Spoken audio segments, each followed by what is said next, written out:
What's going on, bottom line viewers? It's Mitch here, joined by the one, the only Kevin Olenek. We are here to discuss the NHL free agency live. We're going to give you our live reactions, our analysis, and just discuss the free agency moves, the trades, and everything that goes down today on July the 1st, 2017. It is Canada Day today. We are going to get into a couple Canadian subjects as well as we start off this live stream. But I want to know from you guys what you think of your favorite team's moves. We want to hear from you. So get in that live chat and let us know what your favorite deal of the day was so far, what your favorite team is doing, and what you think about that. We're going to get into all of the moves as much as we can as the day goes on. I'm not sure how long we'll be on here, but we'll be on here long enough to discuss all the big moves that happen. And in about 2 minutes, the NHL will be announcing official deals across the NHL, official signings that are ready to go. So once that hits, we'll be able to talk about these as official deals, and we'll get into that. But just before we do, I referred to it being Canada Day today in Canada, of course. What is the greatest Canadian sports moment in your mind there, Kev? Well, there's two that come to mind. Happy Canada Day, everyone out there. I think you have to go back to one of the recent ones include the entire event of the 2010 Vancouver Olympics. That was a fun event for everyone, one of the best Olympics ever. But I also, a non-hockey one, back in 1988, a guy by the name of Ben Johnson crushed Carl Lewis in a 100-meter sprint, only to be caught with steroids.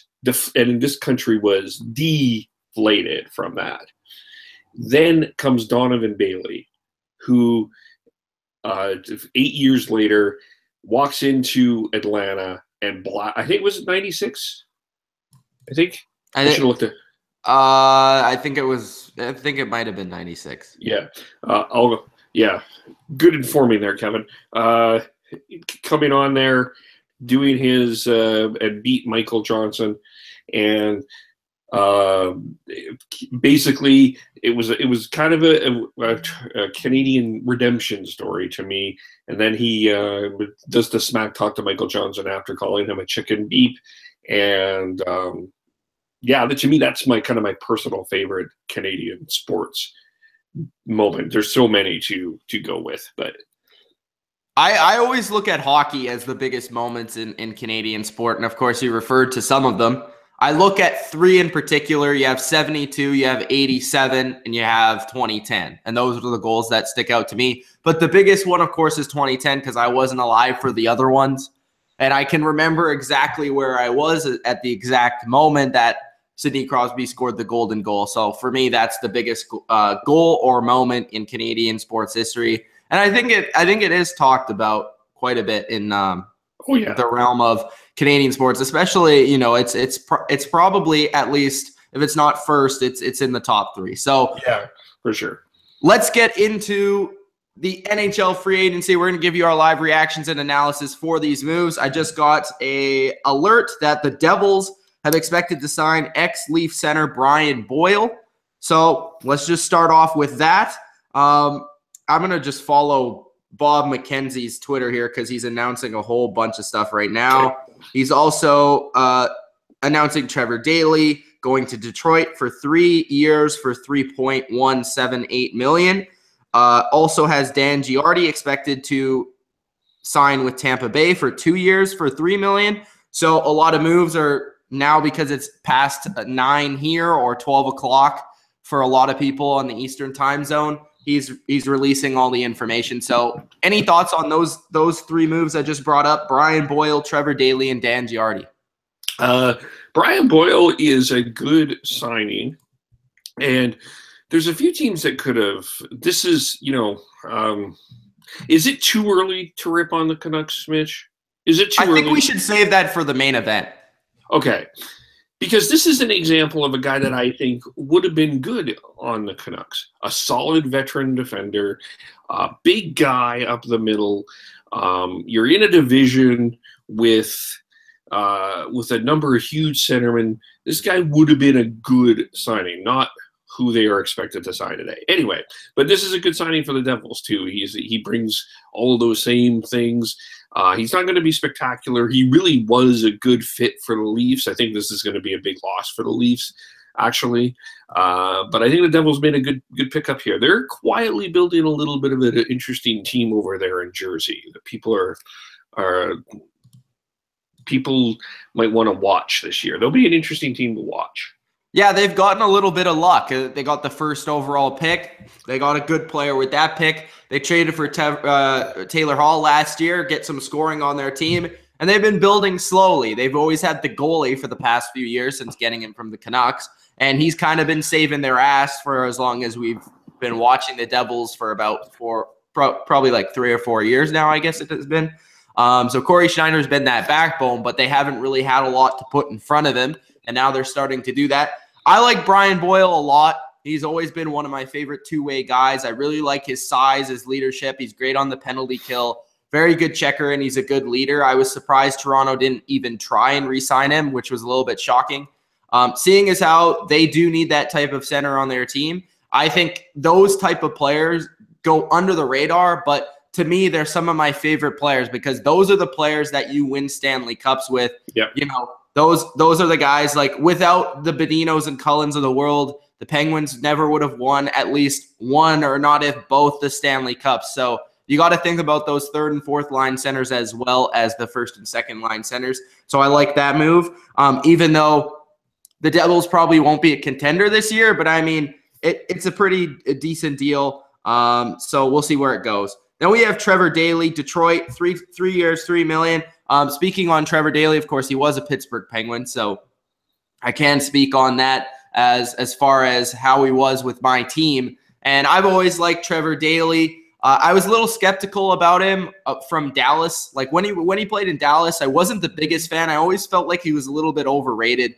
But once he came to Pittsburgh a couple years later, I saw the player totally differently. I felt like he matured a lot when he came to Pittsburgh, and he's kind of an older guy now. I'm not exactly sure his age, but he can still skate, still move the puck, still score goals, and still play solid defense and play solid minutes for a Stanley Cup team. So Detroit's getting a good defenseman for at least the next couple of years. As far as Pittsburgh not re-signing him, I'm not really angry or mad or anything. The guy is a little bit older now, and you kind of have to look towards the future at that position a little bit more. Plus, you have to sign Schultz and Dumoulin at defenseman, so you got to let go of somebody at some point. So Daley was kind of the odd man out, but Detroit is getting a good player with good leadership skills. Dan Giardi in Tampa Bay. This is a team that a lot of people are looking at as being an Eastern Conference contender, even though they weren't in the playoffs last year. They've been really good over the course of like the last 5 years. Giardi is a player that we've kind of ripped on the channel for being on the Rangers and kind of being a slow-moving body. But if he's your fifth or sixth defenseman, he has the experience and he has the size and he knows positioning really well. He's a smart defenseman. Yes, he's a little slow on his feet. But if he's like that last pairing defenseman, I think he's a solid addition to a back end that I think is, they're going to be missing Jason Garrison, who I think was actually pretty underrated for them. He's going to be gone in Vegas. So that's basically the replacement for him. What do you think about Dan Giardi going to Tampa? He's actually going to be making $7 million this year because he's the 3 for Tampa and the really? For the buyout for the Rangers. So is it? Oh, okay. So the Rangers are paying him extra money. Yeah. He's a good 5'6" defenseman. I know that they were in on Shattenkirk, but they got a pretty. He's going to be a really solid. See, I think Girardi's probably a better fit than Shattenkirk because I feel like Shattenkirk. There was something off with him in Washington there. And there was something off with him in St. Louis that something doesn't rub me the right way about Kevin Shattenkirk. Same as me. Yeah, it feels like there's something not teammate worthy or something. There's just something that you know what I'll say about Kevin Shattenkirk? I think he's a good defenseman with a lot of skills, but I don't think he's a number one defenseman. And I think some people do think that, and I don't think he is. Yeah. Yeah, I would probably have him as a second pairing defenseman, not a number one defenseman. That might be it. But yeah, I think Jardy will be a good fit in Tampa Bay. And I think Trevor Daley, I don't like. I understand where you're coming from. That I don't think it's a big loss for Pittsburgh, but I'm not sure what Detroit is doing with Trevor Daley. I don't see that. Yeah, that was kind of confusing to me too. When I saw the signing, it's an older player going to a younger team that's not going to contend. And I guess Trevor Daley, for him, he's just going to the place where he can settle down and end his career and get some money. And good on him. I mean, he's already won his cups. He doesn't really need to deal with that anymore.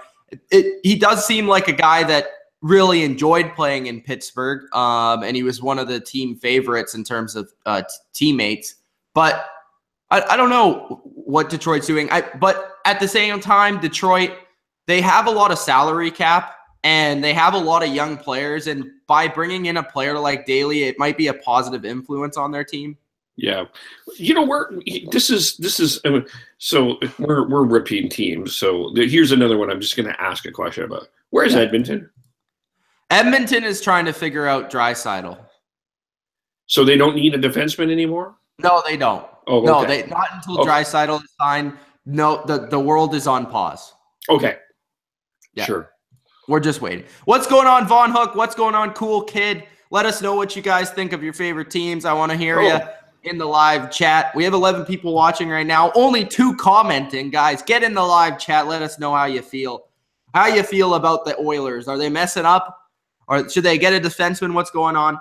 And I honestly think the Oilers aren't going to be doing anything big, which they haven't so far. I think they're just going to be going after those second-tier free agents and kind of filling their lineup out, but we'll see. Yeah, I just, I would have thought that they would have been on Mathot or Daley. Those kind of guys I think would have fit the Oilers a bit more.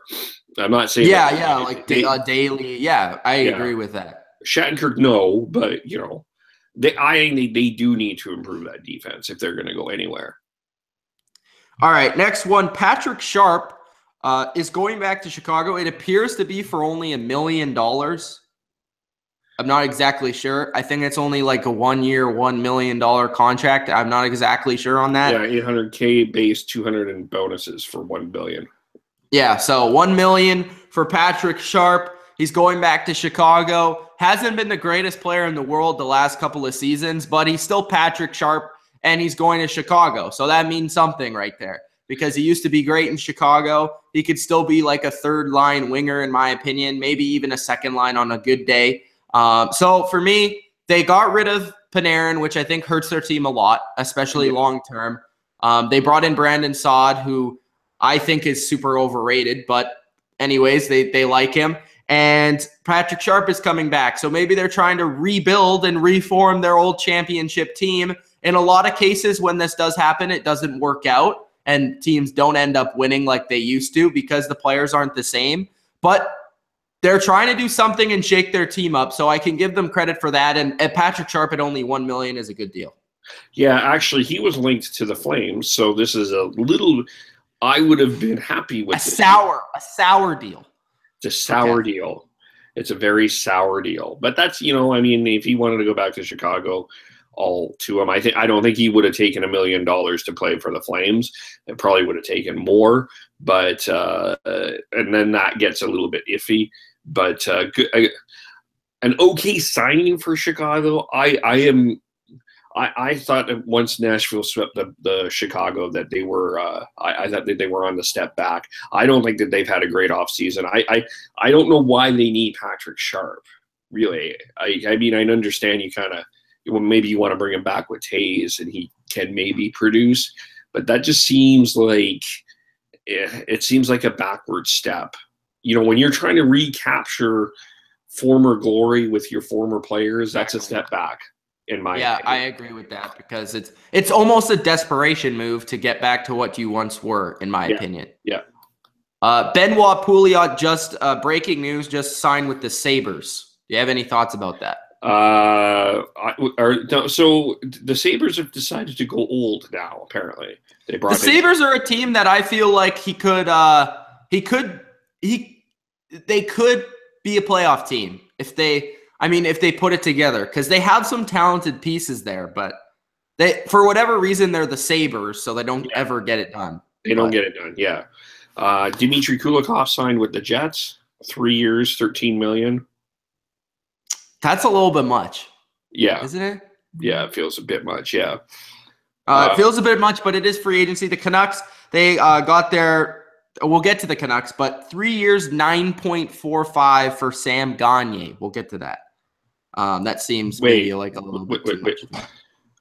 Okay, so I'll shut up. I'll shut up. Yeah, so we'll get to the Canucks. That's the main event, bro. Yeah. I know some people are like, you bash the Canucks because you're a Flames fan. And I'll just refrain. The next deal we'll get to is Steve Mason agreeing to terms in Winnipeg, 2 years, $4.1 million. Now, I will say this. Steve Mason, I feel like, has been the better goalie in Philadelphia over the past couple of years. He didn't have the greatest season last year, but he's been the more consistent guy for Philadelphia. With him going to Winnipeg, I think this is a smart move for Winnipeg. No, Mason's not a great goalie, but that's a decent contract, and you're getting a huge upgrade over what you already had, because that was the biggest reason why they were absolute garbage last year, was their goaltending. They gave up, I think, the most goals in the NHL. Their defense was not very good, and their goaltending was even worse. So what's your thoughts on the Steve Mason signing in Winnipeg? If he pans out, and at times he can be inconsistent, but if he pans out, this Winnipeg team will make the playoffs. They've got a lot of young, talented forwards, Scheifele, Ehlers, Laine, a really solid defensive core that if you get some decent goaltending in there, Winnipeg can make some hay. So if Steve Mason's on his game, I think this is a great signing for Winnipeg. The question has always been his consistency. That's true. Yeah. So if Steve Mason can put together a good season, maybe a good one season, then they can make the playoffs. I agree with that. I think Winnipeg's a team on the rise, especially, like you mentioned, very good forward depth. Then we get to Pavlik, who signed with the Rangers as a backup, 1 year, $1.3 million. Lundqvist isn't going to be playing 82 games this year. You do need somebody to step in and play some games. So it's going to be interesting with the Rangers. I think they have taken a step back with what I've seen them do in free agency and with that trade to Arizona. So I think the Rangers might be taking a little bit of a step back, but they're trying to fill their roster with some role players. Yeah, that trade with Arizona wasn't as bad wasn't as bad for the Rangers as I originally thought. I mean, I thought it was like that was a little weird, but they did get younger. I mean, Stepan is a good center. Is he a number one center? Can you find a better number one center than Derek Stepan? I would suggest yes. Actually, I would suggest you can somewhere out there. And I have definitely their best center on their team, though. Yes, but I do think you can do better. And there's depending on how you maneuver that, but and especially some of the people out there.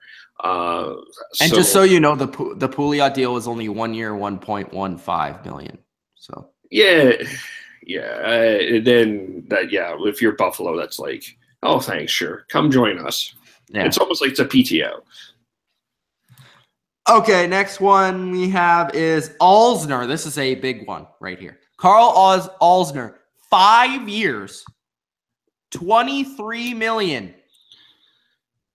That's a 4.6 million cap hit. Carl Alzner, to me, I want to check his age. Yeah, I was just about to do that. Carl Alzner. He's 28 years old, so I actually thought he was older. I thought he was around like 32. He plays older. Let's just say that. Watching the Capitals as much as I do, I really am not a huge fan of Carl Alzner's game. You know me, I like skaters, and this guy can't really skate great. That's one of the things with Washington we've seen at times. They've rather been a little bit too offensive in the back end or a little bit too slow. And I think he was one of the reasons, at least last year, why they slowed down in the playoffs, and they really couldn't contain some better offenses in the league. But he's okay. I just think that's a little bit too much. $4.6 million for Carl Alzner, a guy that's not really looked at as a legitimate defenseman. In my opinion, he's a bottom pairing defenseman. Some people look him at as a second pairing defenseman. But I think this is not the right move for Montreal to go out and get another defenseman that is kind of bigger and slower. You need some speed on the back end, and I don't really think they have that at this current point in time. But with Montreal, you do have to overpay because it's such a tough market to get people to jump in and go in there as free agency because of the huge pressure of playing in Montreal. I think for Montreal, he is a second pair. Yeah, he will be. Yeah, I mean, and it's an upgrade on their defense that I think really struggled last year a lot, especially their 5 and their 6. I think that was one of the reasons they lost to the Rangers. And so it's and they're losing Markov as well. So this is kind of a replacement, I guess.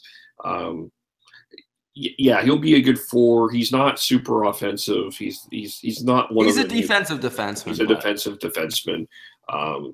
But hopefully he gives a little bit of more of that grit, which I don't mind. But yeah, I do think that still the Canadians still need to do some work though. Vinny Trent's second team, the Montreal Canadiens, do need to get some stuff done. I think leaving with Carl Alsner. Yeah. Today, I think would be a bit of a disappointment. Okay.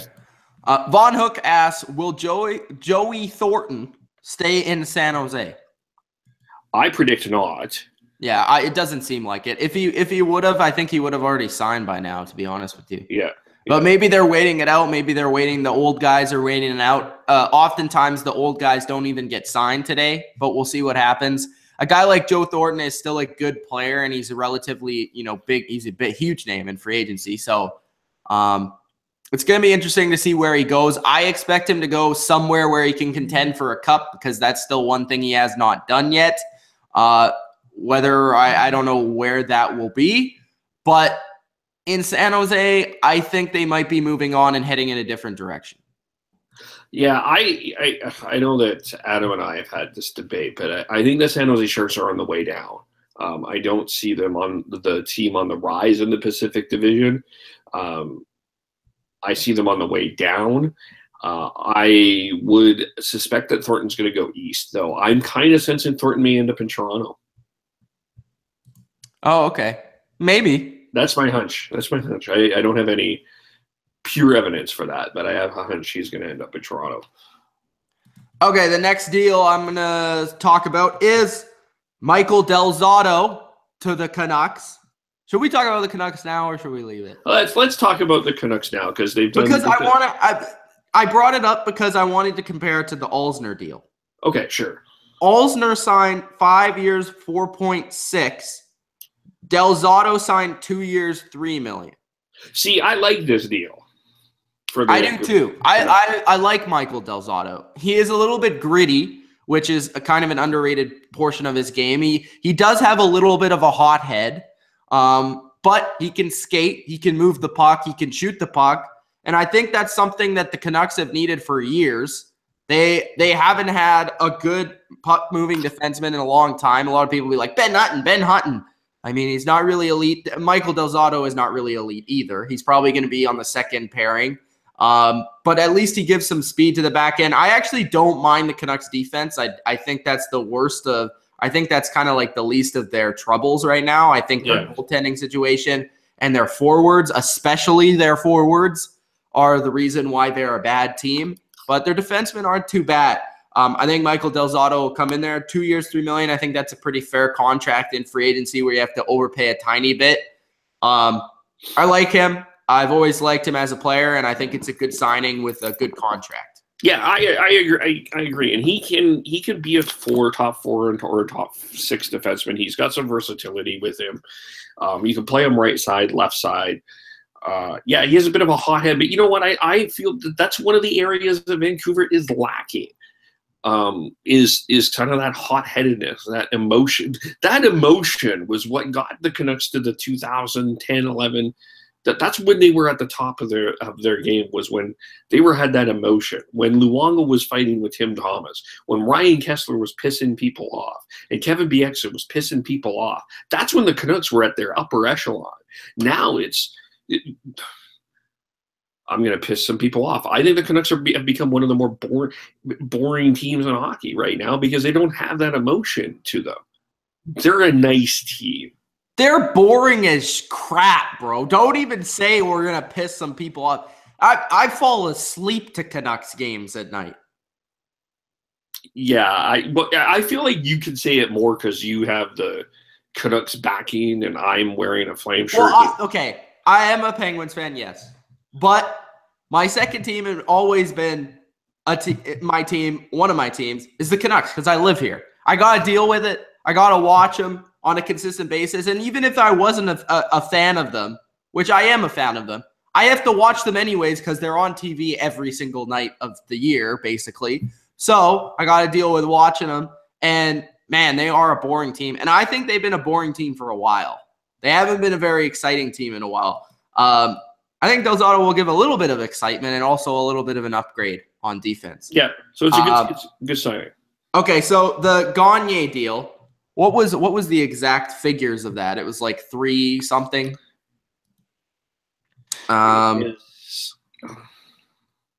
Look that up real quick. 3 years, $3.15 million. 3 years, 3.15 per year. Okay, Canucks. Okay, so you're rebuilding, and you get Sam Gagner. He had the best season of his career. You don't sign people that get their best season of their career when they're like mid-30s.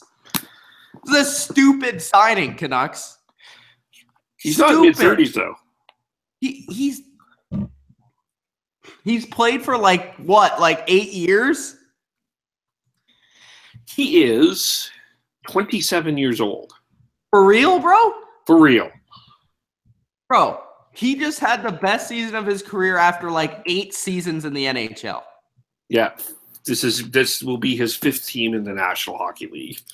1, 2, 3, 4, 5, 6, 7, 8, 9, 10.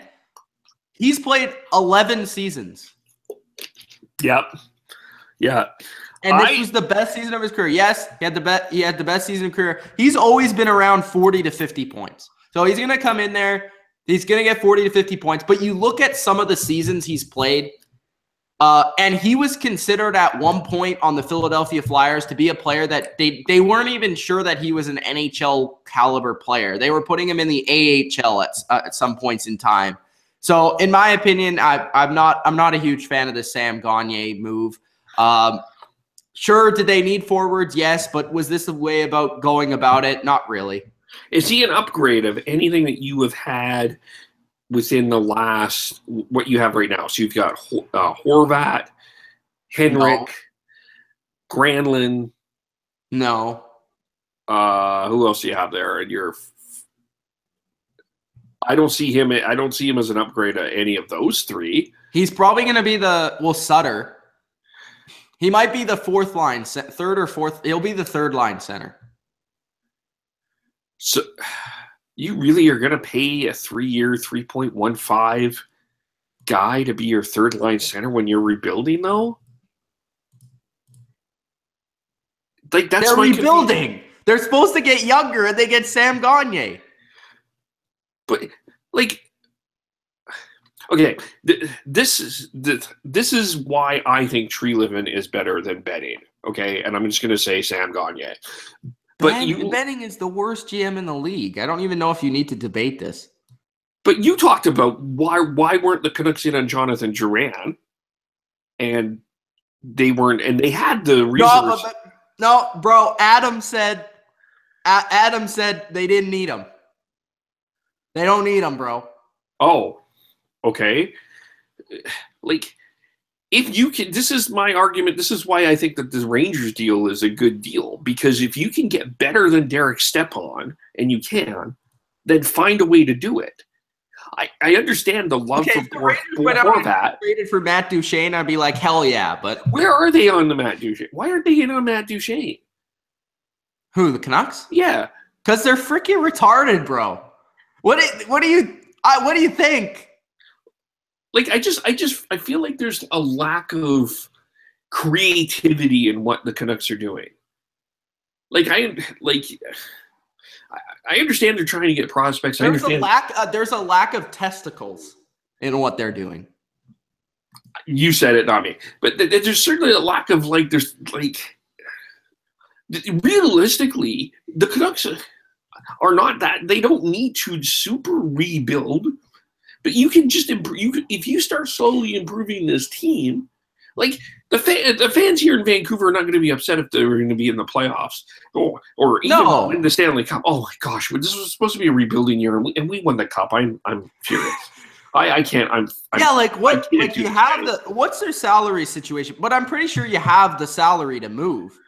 And everyone's complaining that they don't have the assets to trade. But hey, it's free agency. The players are open, so you can sign them. Yeah. Yeah. You know I'm sorry. This is not a good signing. This might be the worst signing of the day. Von Hook says, report, Joe Thornton's going to the Habs. Is this true? I haven't heard that, but that would be interesting. That would be certainly interesting, and I think that would make the Habs a decent team.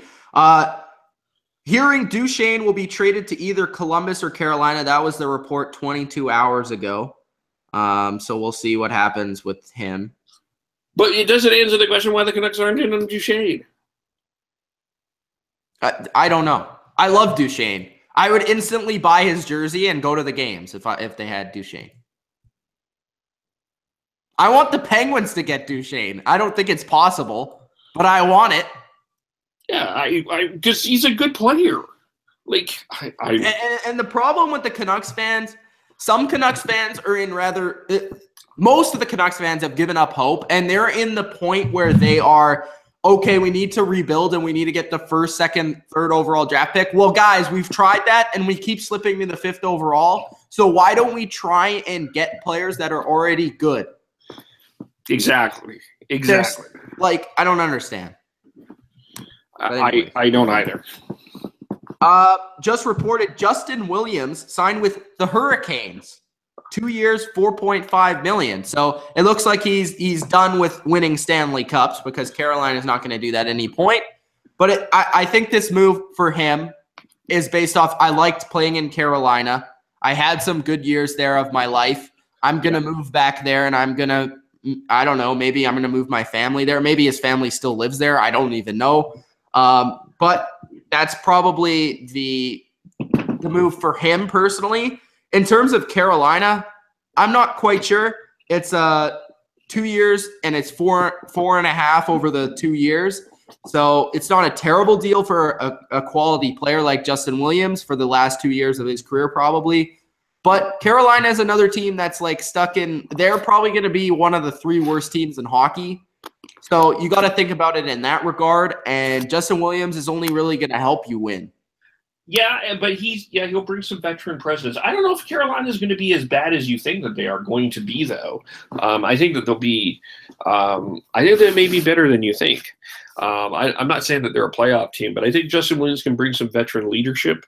Are we watching the demise of the Washington Capitals today, Mitch?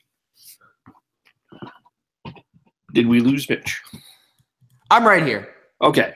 You're thinking about it. Okay. So Josh says, no, Williams is $9 million over 2 years. That's too much. That's way too much. Sorry. Okay, I misread it. It says 4.5 average. Yeah, that's way too much.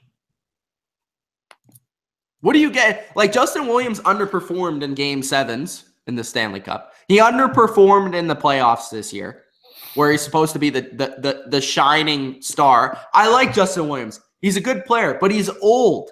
And now he's going to Carolina, a place where they're rebuilding, a place where you say they're not going to be as bad as I think, but I think they're going to be, okay, I'll play safe, and I'll say they'll be one of the 10 worst teams in the league. Is that fair enough? Sure. I'll give you that. They're not going to be the best. I'm not saying that, but I don't think they're going to be that terrible.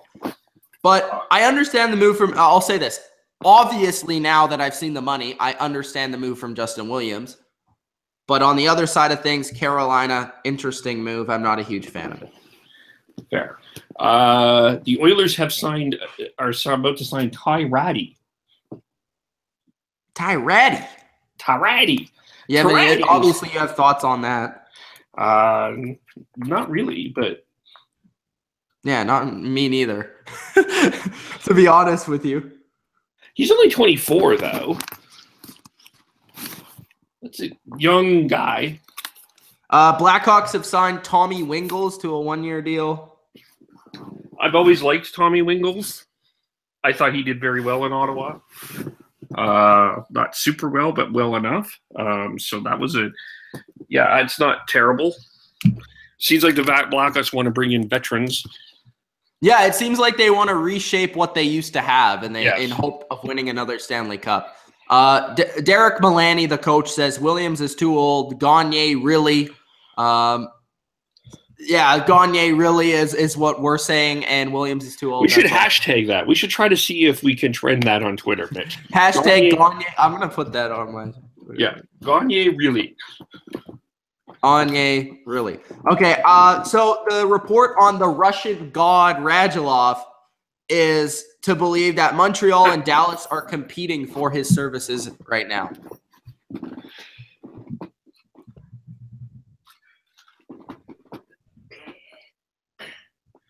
Any thoughts on that?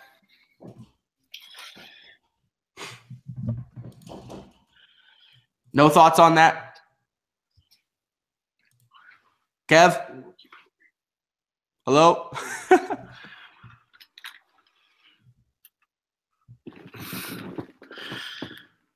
Are you there? I am here. Sorry about that. What happened? I dropped something. I did.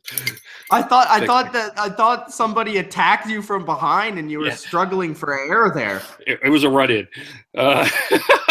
Money in the bank, cash in on Baron Carmella walked in and cashed in her Money in the Bank contract, although I'm not champion. What were you asking?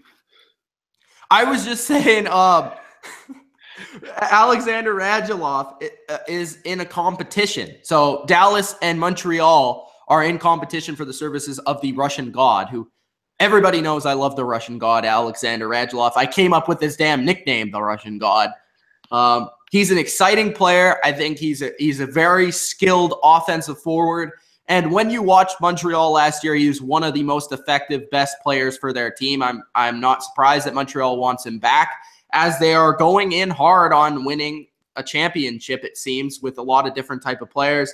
I'm sure he will get a little bit, more money than he should because in the free agency, you're going to get more money than really you would if you were signing a contract and you were restricted free agent, because other teams are competing for your services. But Radulov, I think, is a good player. He's a first-line winger, and I think he'll bring something to both of those teams. Dallas is interesting. I think Dallas can be a playoff team this year, and I would be really excited if they got Radulov.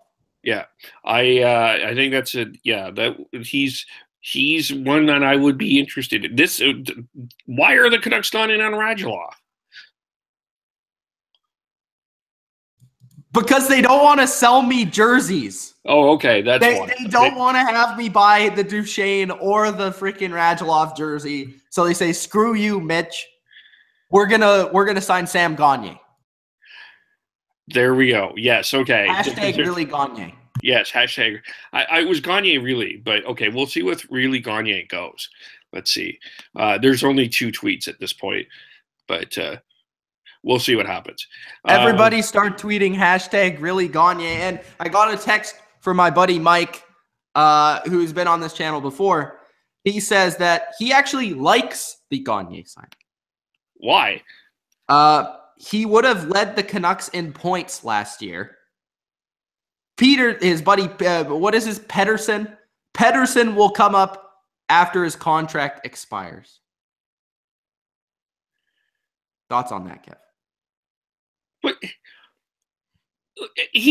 But he's not an upgrade over anybody.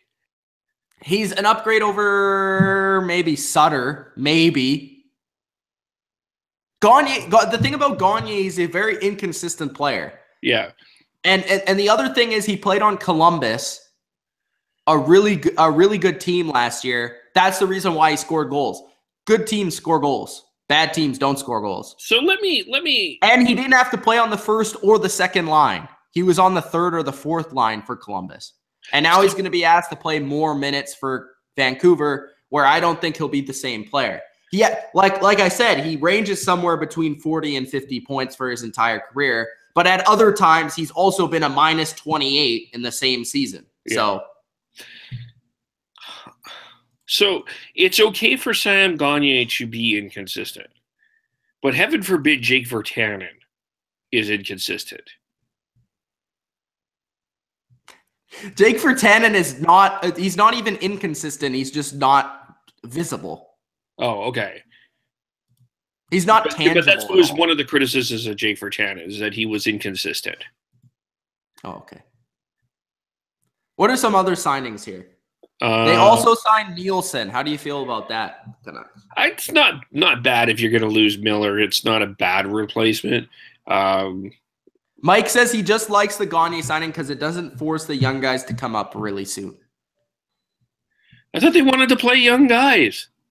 I don't know what their goal is. Are they trying to lose and get high draft picks, or are they trying to make the playoffs? If you're trying to make the playoffs, then don't sign Sam Gagne. Sign somebody else. You have the money. Get out there and grow some ball sack. Go to ball sack. Get Matt Duchene. Just do it. Thank you. Okay, I won't say it because I say it all. No, I can't say it. No. Well, this comes down to why the Canucks won't trade the Sedins. Yes, I knew we were going to get here at some point. Where is Vinny Trent? Where is Adam?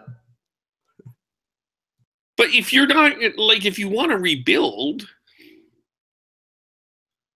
if you lose, if you've let the Sedins go, and okay, Kev, can I say this? Because I know that people, the rebuttal for signing Sam Gagne will be he is a stopgap, right? That is like he is the guy that they can sign. His contract will be up before the young players are up. I understand that. But if you're going, my point is, if you're going to sign somebody like a Sam Gagne, why don't you just pitch a couple more $1 million and get an actually talented, good player? Yeah, go in on Radulov. Trade for Duchene. You know? I don't know. Van Hook asks, where is Fitty Trent? The poor guy had to work. Poor guy. I want to bring up another move. Brian Elliott. Goalie, Philadelphia. You know the history of Brian Elliott. Yes. You got to see the services of him in Calgary. Yes, I did. I literally started laughing when I saw this reported. Brian Elliott. Okay, it's $2.75 million, which isn't bad for a goalie. But the Philadelphia Flyers have not had a goalie in God knows how long, and they're not going to have a goalie this year. It seems like they're actually forming a decent team, getting Patrick at the second overall pick, which is an absolute fluke because they were like 14th overall, and then they moved all the way up. And they've had some nice moves this offseason, but Brian Elliott is not the solution at goalie for Philadelphia. Yes, it's a decent contract. He's basically going to come in there and he's going to play like Steve Mason. Is he as good as Steve Mason? Is he worse than Steve Mason? All I know is they're both inconsistent, and he's pretty much going to be the same goalie. Yeah. Yeah, you couldn't bring Elliott back to Calgary, especially after games 3 and 4 of the playoffs, where Gullicks had to yank him, and then they blew the 4-1 lead. It really, it was a series where I think the Flames could have won at least a couple of games. I'm not saying they could have won the series. I picked the Ducks to win the series. But you couldn't bring Elliott back after that. And he has seemed to have some playoff struggles. Whether the Flyers are in the playoffs or not is another question. Maybe Elliott will be a fit there. he's not an upgrade for Steve Mason, but he's not he'll be okay. I feel, in my opinion, the Flames have made an improvement in goaltending. But we will see about that too, because there's health questions, and but you could not bring Elliott back to Calgary. I think Philly will be an okay fit for him, though. I just think honestly he's going to be Steve Mason. He's just going to be the same guy. Yeah. For me, I think Philadelphia, if they're serious about winning, I'm not sure where they're at in their, Well, why sign a guy like this again? We're questioning the front offices of these teams. The Philadelphia has more reason to go out and get a good goalie or a good big-time player than the Canucks do. So we should be questioning Philadelphia. Why are you not trying to go out and get rather a guy that's up and coming and could be a star, or a guy that is already a proven goalie and you try and get somebody to come in and be that player? Because it's been so long since you've had a good goalie. But there wasn't a lot. There was a lot of goaltenders out there, but there wasn't a lot of great goaltenders out there that you were gonna. There's not a lot of great goaltending right now. You've got everybody kind of. That's true. That's true. Sometimes you get an average goalie that gets hot, and Elliott has done that before, but he's also had equally as crappy performances. So it'll be interesting. But like I said, I just think Elliott is exactly what Mason is. I think they're just gonna get the same goalie out of that. There's been some breaking news here, Mitch. What we got? The Pittsburgh Penguins have signed goaltender Antti Niemi, 1 year, $700,000. $700,000? Well, he's just going to back up Mr. Matt Murray.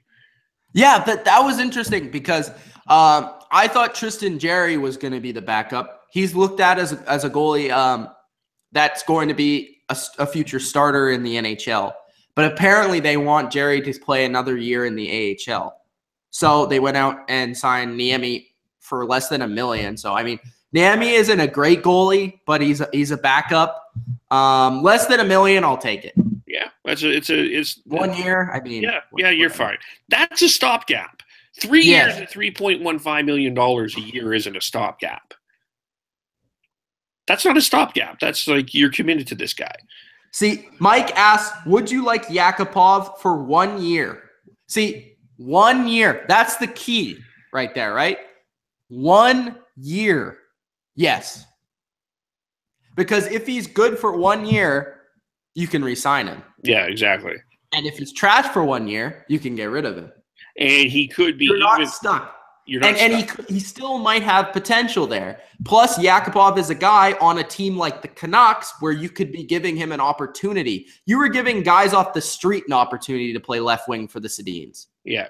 Or the right wing for the Sedins. So why not give a guy that was a former first overall pick with a ton of talent? He's had the talent. The situation has never really worked out for him because, he hasn't really put it together. He wasn't able to put it together at a young age. He was a little bit immature, but he's always had the talent, and nobody's ever really been able to dispute that. If he can come in and maybe learn from the Sedins and play for 1 year and play with them maybe, then I think that would be a good deal for 1 year. And it would probably not cost you very much. Yeah. The Sharks have also signed Marc-Edouard Vlasic to 8 year, $56 million, and Martin Jones 6 year, $5.75 million AAV.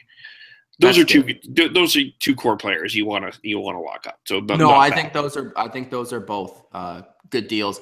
I love Vlasic. He's one of my favorite defensemen in the league. He doesn't get a lot of credit, but he's arguably the best defensive defenseman in the entire league in terms of just shut down guy. Doesn't get a lot of points or recognition, but he's very good at his role. And also Martin Jones has proven to be over the last 2 years one of the best players on that team and one of the better goalies in the league. Actually got some top 50 votes from the Bottom Line View. So I like both of those moves. The Taco Bros. He says, hi, remember me, dudes? Yeah or no? Yeah, what's going on, Taco Bros? He says, it's my B-Day tomorrow. What's going on, man? Happy birthday. Happy birthday. Derek Milani says he loves the Bonino move. We'll get there in a little bit. Tacos also gives us a bunch of tacos.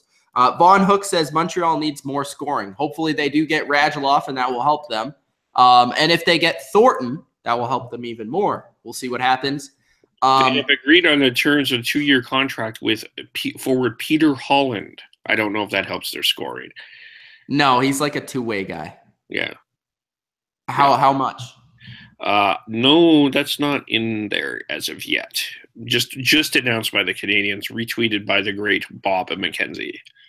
The great Bob McKenzie? Yes. We don't have our Bob McKenzie here. We're doing our best without fitting Trent. Yeah.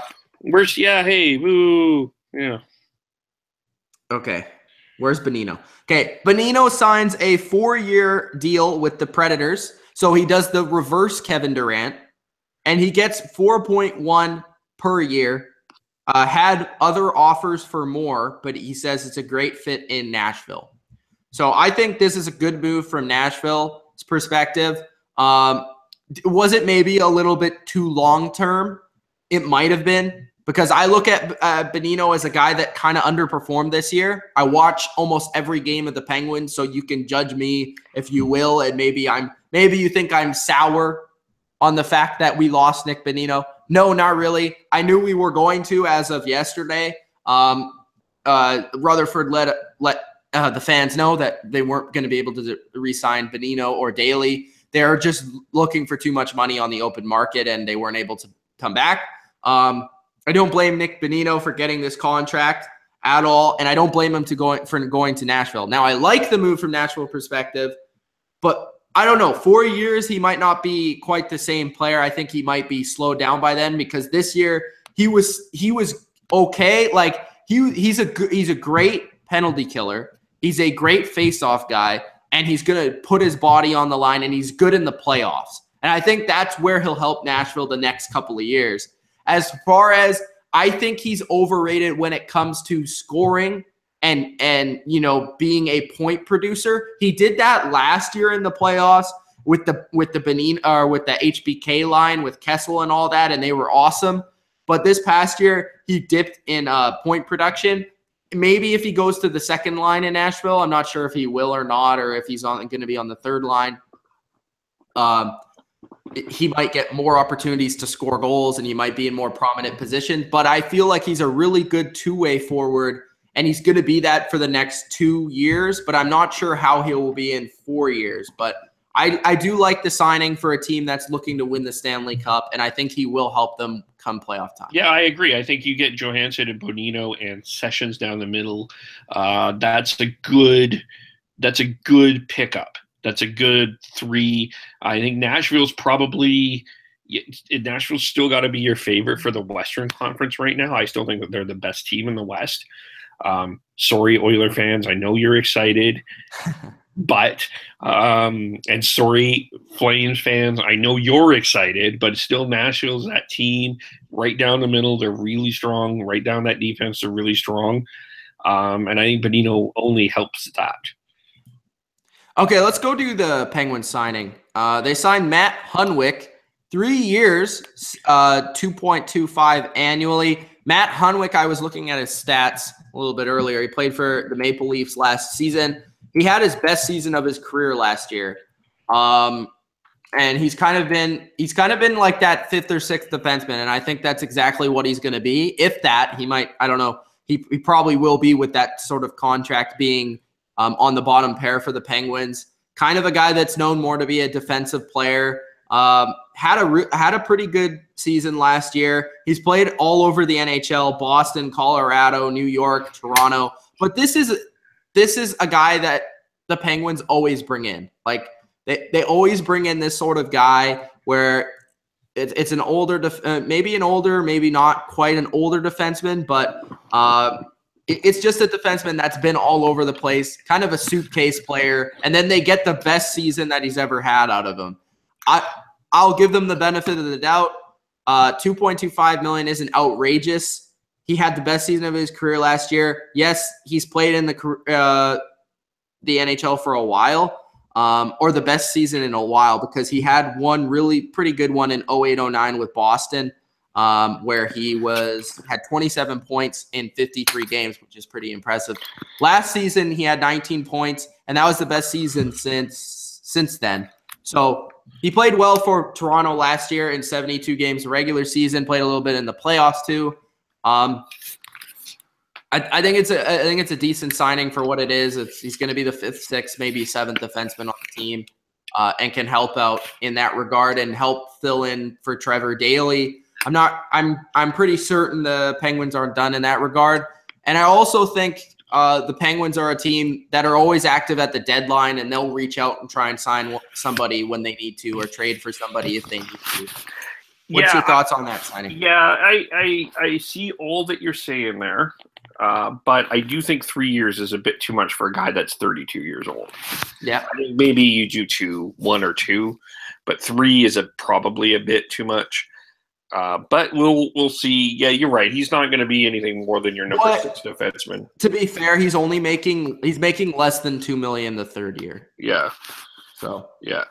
Cam Fowler expected to sign an extension in Anaheim, 8 years, 6.5 a year. 6.5 a year. Well, Cam Fowler is becoming one of the better defensemen in the league, so I can't really fault them for that. And Anaheim has one of the better defensive cores in the league. Yep, I said Nashville, Anaheim, Calgary would be the top 3 right now in terms of defense in the West. Bro, I don't agree with Calgary. I was talking to Trent about that.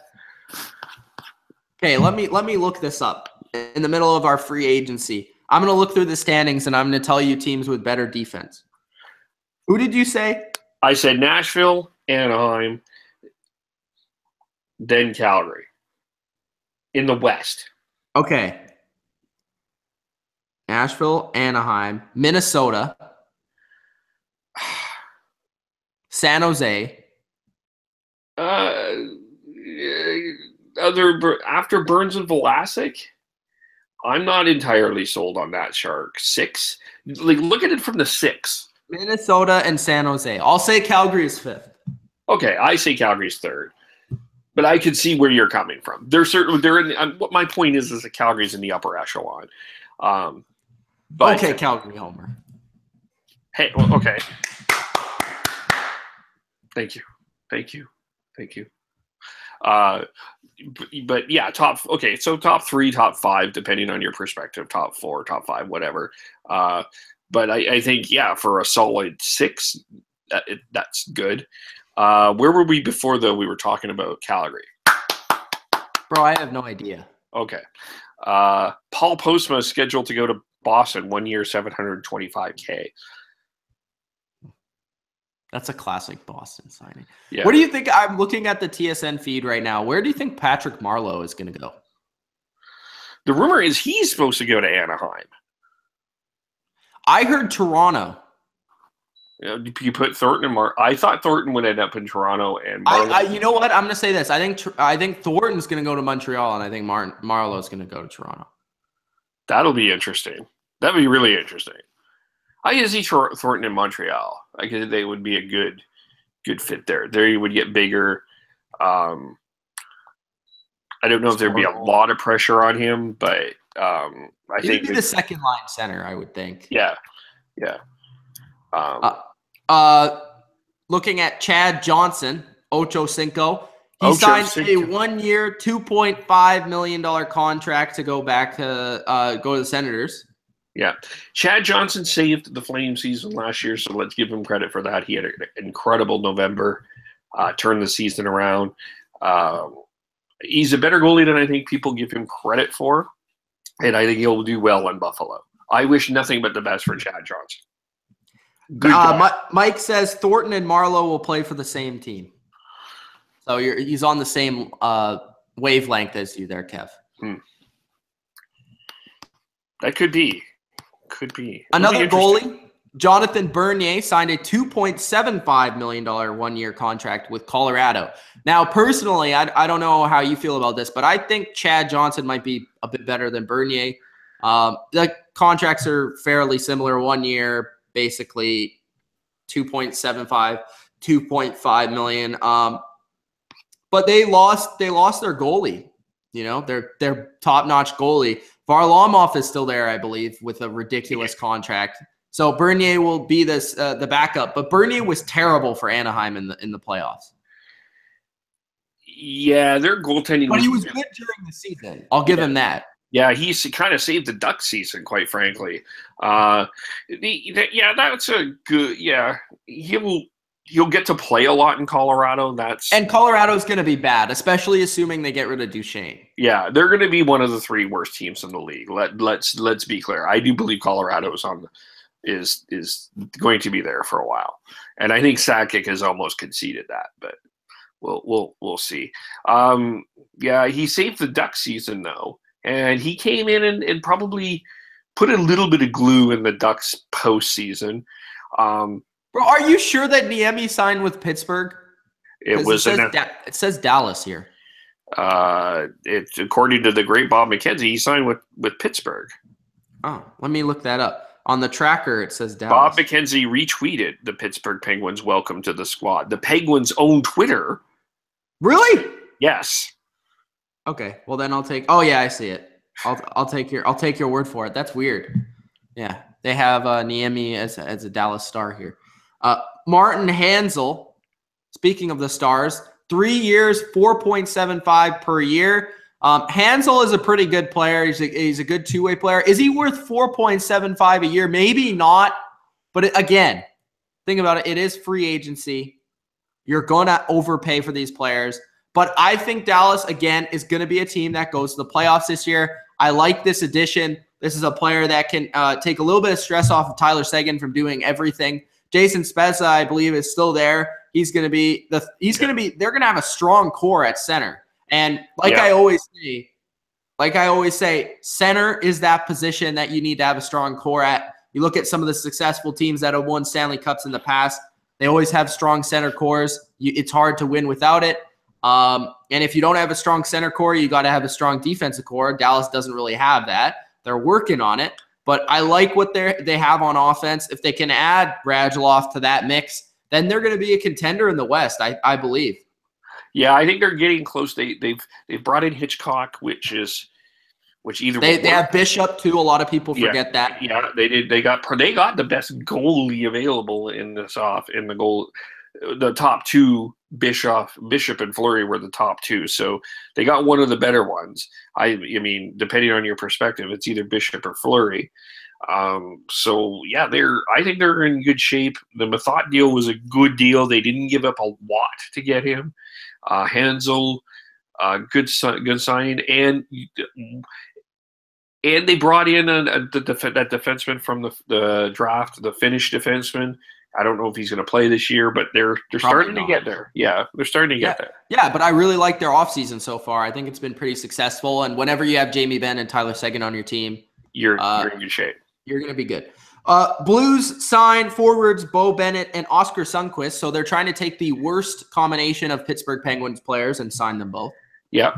They're giving a tribute to the Pittsburgh Penguins. Yeah, that's nice of the Blues. Congratulations. Anything else going on? Oh yeah, they got Sundqvist in the Ryan Reeves trade, right? Yes, they did. Yeah. But they just signed Bo Bennett, who he was on the Devils last year. Didn't play too bad, but usually gets hurt approximately every 2 shifts. Yeah, 2. That's not bad though. The Kings are reportedly close to signing Mike Camilleri for a 1-year deal. So what do you think about the Kings situation right now? Because they're a team that a lot of people look at and it's still the Kings to them, right? And I fell into that trap over the last 2 years. It's still the Kings. You look at all the names on their team, the team, and they don't need to, everybody's like, oh, they don't need to make the top 4 seeds. They just need to slide in at 8th. But they never seem to do that anymore, despite having, in my opinion, when he's on his game, the best defenseman in the league. That's just my opinion. At least best 2-way defenseman in the league. But you look at their team now, and it's not quite the same. A lot of their players are getting a little bit older. That core that won the Stanley Cups are getting a little bit older. Do you agree with the Camilleri signing? It's almost kind of like another Gaborik. Yeah, it seems. But this is another example for those that are saying Gagne is a stopgap. This is a stopgap. It's a 1-year deal. Gagne is a 3-year deal. It's a stopgap. But it's also a team that at least has more potential to win. Yeah, I think they have a chance to stick in the playoff race. They're always going to be a bit of a threat. I do feel the Kings are going through a bit of a transition into this big Daryl Sutter, grind it out, don't score a lot team. Man, you know what's crazy? They gave up the least amount of goals in the NHL last year, and they didn't make the playoffs. Yeah. So their problem was scoring. Camilleri can score. Yes. I'm going to throw a question out because I think, do you trade Drew Doughty? No, not if it's me. You don't get that type of player. If you're on the back end of if you're on the likeliness of getting Drew Doughty again is not it's not going to happen. But if you can get a bunch of players for him and rebuild this team, I don't know. Do they need to be rebuilt like that? I think they want to if you fired Daryl Sutter and you fired Dean Lombardi, you certainly want to go a different direction. I certainly think that doesn't necessarily mean you want. This is a bold take. Okay, propose. I don't know what you would get. Doughty, and a package deal for Draisaitl. No. Wouldn't do it? Okay. Doughty for the Sedins. I'm just kidding. I'm kidding. I wish. I would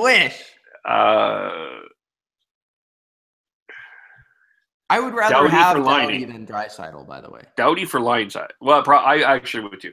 Doughty for Line A. No. Why? It's one player for one player. In a package deal. I'm just thinking. I'll think about some other ones. You would need, like you just said, if you get a bunch of players back. Like if you get a bunch of players, that's different because you can rebuild. Doughty for the first pick in the draft. Depends what type of draft it is. Okay. So Doughty for Nico Hischier. No? No. Doughty for McDavid. Would yes. You have done that? Yes. Okay. All right. So maybe even Matthews too. But that's yeah. Okay, so this leads to the second, and I did do a poll on my Twitter at KVOLA. Would you sign Leon Draisaitl to an offer sheet? Yes. 100%. Make the Oilers spend their dough. Would you sign him for more than Connor McDavid? No. I would actually. And I'll explain why. Because then you put the Oilers in a very awkward position of having to overpay. But then they'll just let him go. Right? They said that they'd match anything. Really? Yep. Nah, I don't know. I think I don't know about that. I don't know if they can afford a guy that's worth more than McDavid. No, but then you kind of think long term. You're like, you may get McDavid off that Oiler team a little bit earlier. I don't know. I think it's something to think about. But I would consider signing Draisaitl to an offer sheet. I could see Anaheim. I'm going to make a prediction. Anaheim will do it. Anaheim will do it? Okay, we'll see. It would be interesting to see Vancouver take a crack at that. They won't. They don't have any testicles. We talked about this already. I'm trying to help you. Okay. Nashville has traded Colin Wilson to Colorado for a 4th-round draft pick. Any thoughts on that? No. Sorry. Colin Wilson was a decent player. Decent player. Yeah. Mike Camilleri's 1-year deal, base salary $1 million with some. And I am a person that will always take a decent NHL player that's still young for a 4th-round pick. Yeah. Looking through, I saw something here. Okay, according to NHL Network Radio, I just saw this tweet. Let me confirm because there is a. By the way, Bob McKenzie, ladies and gentlemen, is not a real Twitter account, so don't fall for nonsense. Elliot Friedman, not a Twitter account. What is the Taco Bros doing in this chat? He has lost his mind. He's off his rocker. What happened now? He is just putting a bunch of shit in the chat. He's making it not fun for other people to talk. Oh, well, that's stop that nonsense. I will. Go ahead. Yeah, there may be a tweet out there that's suggesting that George Thornton has signed with the Montreal. That is nothing has been confirmed on that. Okay.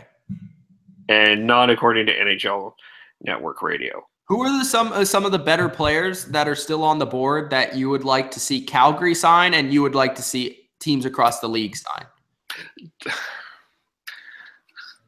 To me, the best option would have been for the Flames, Patrick Sharp, because he would have been. How about a guy that's still on the board, bro? As I do announce that Ryan Murphy and Adam Clendenning have signed. Ryan Murphy has signed with Minnesota. Yeah, bought out by the Flames. He was part of that Eddie Lack trade. And Adam Clendenning signed with Arizona. Canucks fans would know who that is. Also, Penguins fans, who he was traded there to be like the 10th defenseman on the team, never got any playing time. So he's in Arizona. The guy that I would be interested to see in a Flames maybe would be Marlowe, but that's not going to happen. But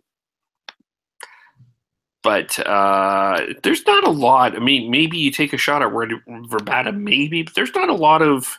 Verbata would be interesting. And yeah. He usually comes cheap too. Yeah. But I feel like he still wants to play in Arizona. Yeah, I think so too. I think so too. I don't think I mean, I know that there's been some talk of Shane Doan. I don't know what he has left. How would you feel about Chris Kunitz? That wouldn't be bad. That wouldn't be a terrible signing. You could put him with Versteeg and Bennett, I think would be a good line.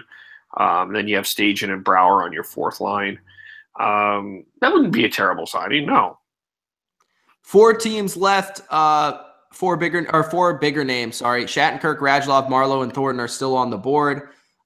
We've talked about those guys. I thought Shattenkirk signed. He was reportedly signing with the Rangers, but he backed out or something. I don't know. They haven't done that yet. Marlowe is generating significant interest, perhaps some with 3-year terms. Interested teams believed to be Anaheim, Dallas, New York Rangers, Toronto, and San Jose. Yeah. So San Jose is still interested. That's interesting. Anaheim, a team that could use him. I think they've needed that forward depth to get them to the next level. But they're a team that I think will still contend this year. But their stars are getting on the borderline age where it might be time where they start falling off. But we'll see. I think they finished third this year. I think they're behind Edmonton and Calgary. I think that the Alberta teams finish 1 and 2, and I think Anaheim finishes third. Okay. Dallas is a team that we've talked about. I think that would be a nice signing there for a couple of years. Rangers are a team that I'm not really sure on. You know, I think they'll probably decline this year in terms of how good they are, but maybe long term they have improved. Who knows? That's what Kev seems to think. Toronto, I think that would give them a veteran that they do need. Because, you have all these young players, but you can't just have all young players. You're not going to win with all young players. So you need to add appropriate veterans into the mix to win. And I think that would be a great place for him to go is Toronto. Yeah. And San Jose, obviously, he's familiar with them. If Marlowe returns to San Jose, a good bet that Jumbo Joe joins him. If Marlowe goes elsewhere, Thornton could still re-up in San Jose or consider options. That's what McKenzie says. Yes. Yeah. Outside of unrestricted free agents still available, all eyes on Colorado to see if they make trades today, specifically one for Matt Duchene. Also, another guy that's been brought up in trade discussion is Tyson Barrie. Yes. So I really like Tyson Barrie too. So I'd be interested to see where those guys go if either of them are moved. I would suggest that Matt Duchene is going to be moved somewhere. It's a matter of where. And I hope it's not Columbus. God damn it. Yeah, not. I could see where you would be upset, but not upset, because why would I be? But like I would be. Let me say this: I would not be. I don't know what the word is.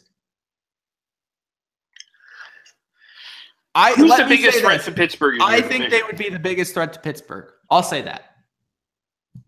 How about that? Well, Duchesne would be an upgrade from Gagne. Well, they got Duchesne and they got Panarin. Yeah, that would be skill. And they have defense and they have goalie. Yeah. Although I think Bobrovsky's a bit inconsistent. Even though I think they might not, some of their players might not perform the same way they did last year. But at the same time, I still think they're a good team. Yeah. And I think they would be better than Washington. Yeah. It probably is Pittsburgh, Columbus, Washington at this point. That's how I'm seeing it. Mm-hmm. But so apparently the parody account of Blob McKenzie said that Jaromir Jagr is coming home, but which home? We don't know, because there's he has 32 homes in the NHL. So where is he going to go?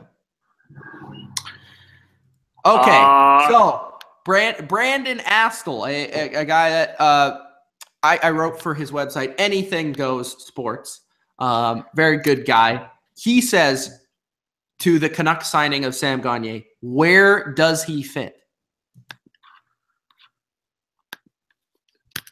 Okay, and exactly. Did he have an answer? No, he says, where does he fit to the signing? He asked, and nobody answered him. We brought up the Mike Camilleri signing, 1 year, $1 million. Brett Connolly, a blast from the past, signed a 2 year, $1.5 million per year with Washington. Well, he was there before, wasn't he? I don't know. Not last year. I don't know. Yeah, he played there before. So that's a third or fourth line signing right there for them. Yeah, he's an interesting story, because there was a lot of people that had him number one in that 2010 draft. Mm-hmm. And he never fit. Yeah, he played with Washington last year, 66 games, 50. He did? Yeah. Bro, I didn't even notice him. 15 goals, 8 assists, 23 points, plus 20. Bro, I didn't even 7 games in the playoffs, no points. 20 because he's on the Capitals. Yeah, that's true. Oh, Sam Gagner tweeted, I'm excited to become part of the Canucks. It's a great hockey city, and my family can't wait to be back in Canada. There you go. Well, yeah. Congratulations, Sam. All the best.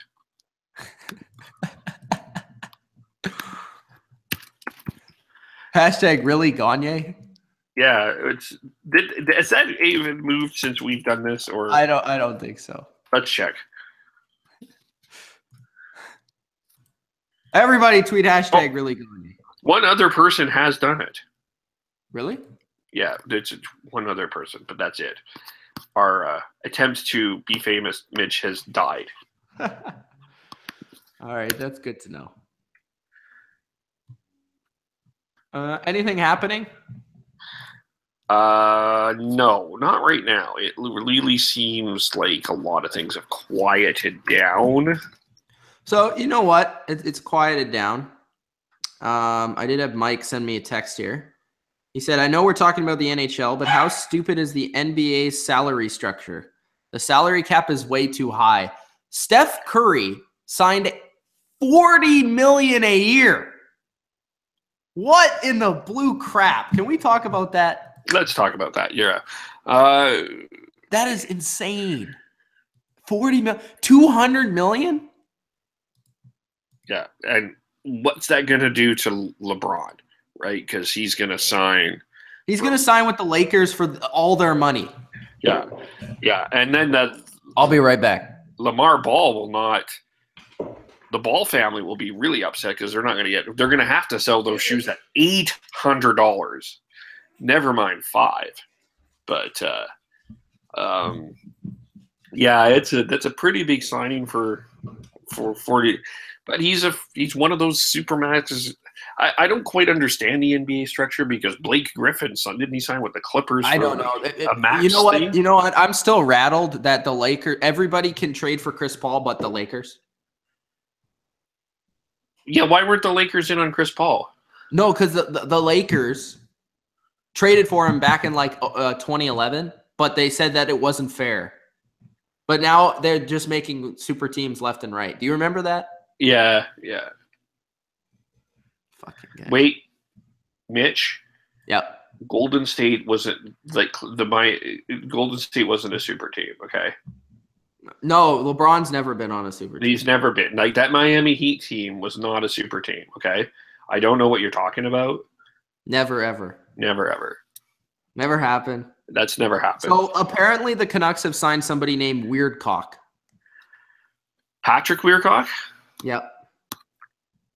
He has a weird cock.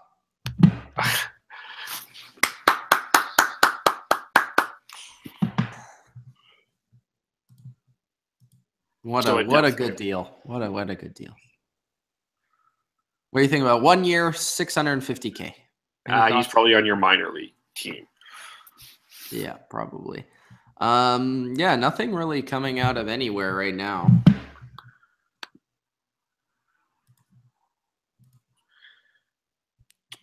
I want Thornton or somebody to sign. Somebody big. Can we get somebody big?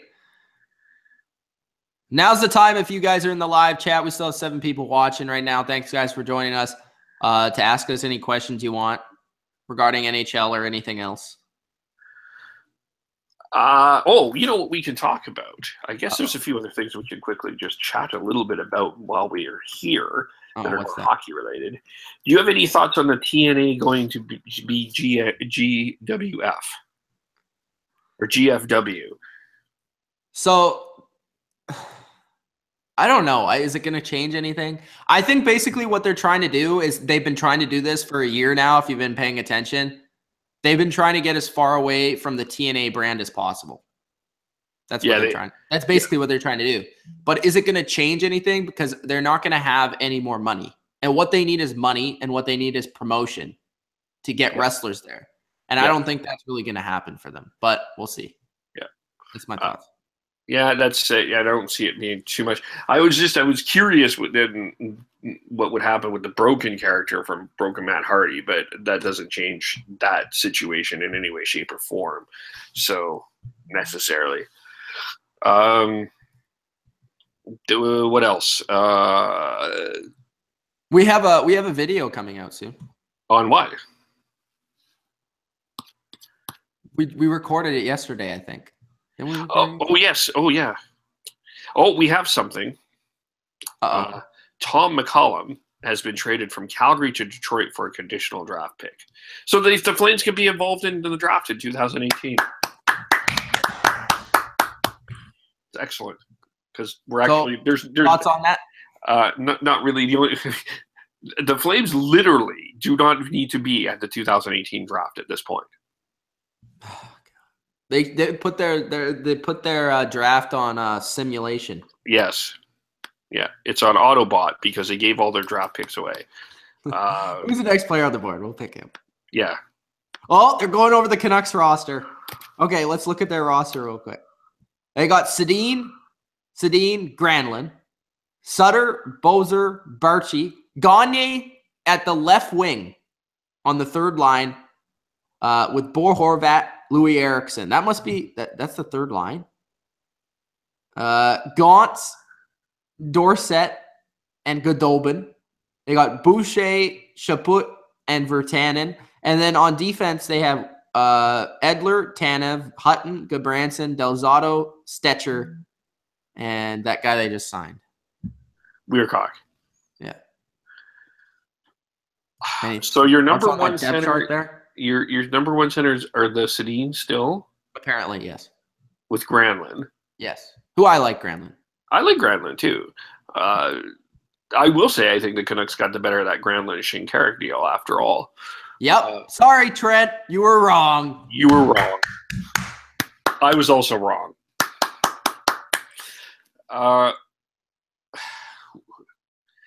And then your second line is second line.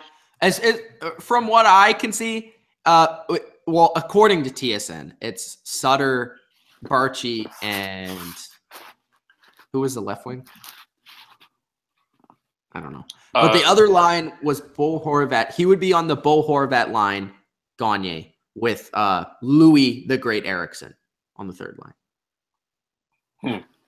Which seems more like a first or second line for them, to be honest with you. Yeah, I'm just surprised Horvat. When does Horvat become the number one center? I guess never. Okay, because everyone's projecting him to be the number one center. Everyone's projecting him to be the captain of the Canucks. Well, he was the best player on the team last year. Are you saying that as facetiousness, or do you believe No, I'm being serious. That's actually true. If you watched them last year, he was the best player on the team. Yeah, I would say probably top three. I thought Miller was probably. Yeah, I would say that Miller. I was going to say him and Miller. Miller's gone now. Not officially. He could still come back. Oh, he's gone now. Anything else? Official now. Trent will be happy. Let's applaud for Trent. Oh, Ron Hainsey. Ron Hainsey has joined the Toronto Maple Leafs. And 2 years. I honestly want to say this. I love the guy Ron Hainsey, but I think a good signing for the Leafs, though. I think a huge reason why he was good is the team he played on. I mean, you watch him play last year, and it's like he had his moments, but yeah. You know, he also had his moments, if you know what I mean. Yeah, he had moments one way and the other. Ryan Miller, 2 years, $2 million average with Anaheim. That's a good deal for Anaheim. Yeah, I think so. Yeah, I like that. Especially because Ryan Miller played really well last year. He's still a good goalie. He's still a starter, and he'll be a backup. So yeah.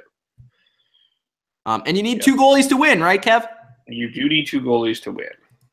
Apparently, somebody in the live chat, AMAC says Radulov is back in Anaheim. Have you got that? No, I don't have that one. We'll find out, though. Elliot Friedman just tweeted, Duchesne is not to Nashville. Yeah, he actually tweeted that a long time ago. Oh, I just saw a retweet of it.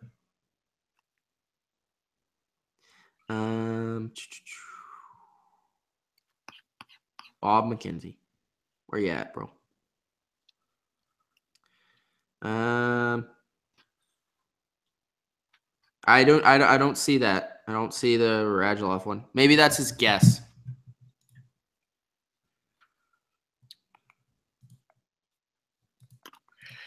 Yeah, nothing.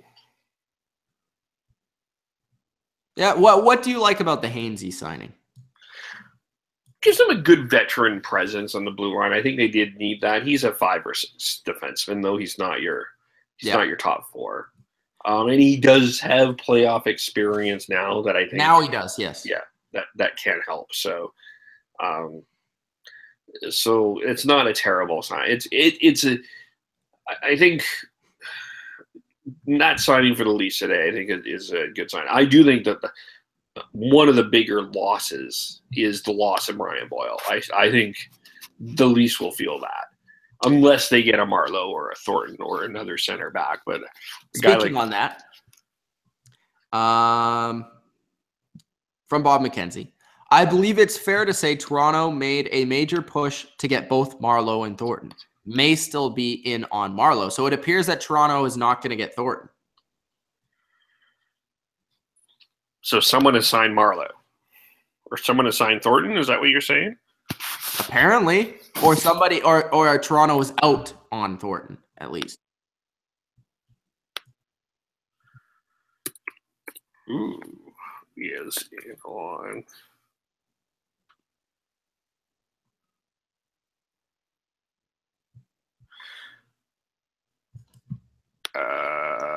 Someone's suggesting the Kings, which would be a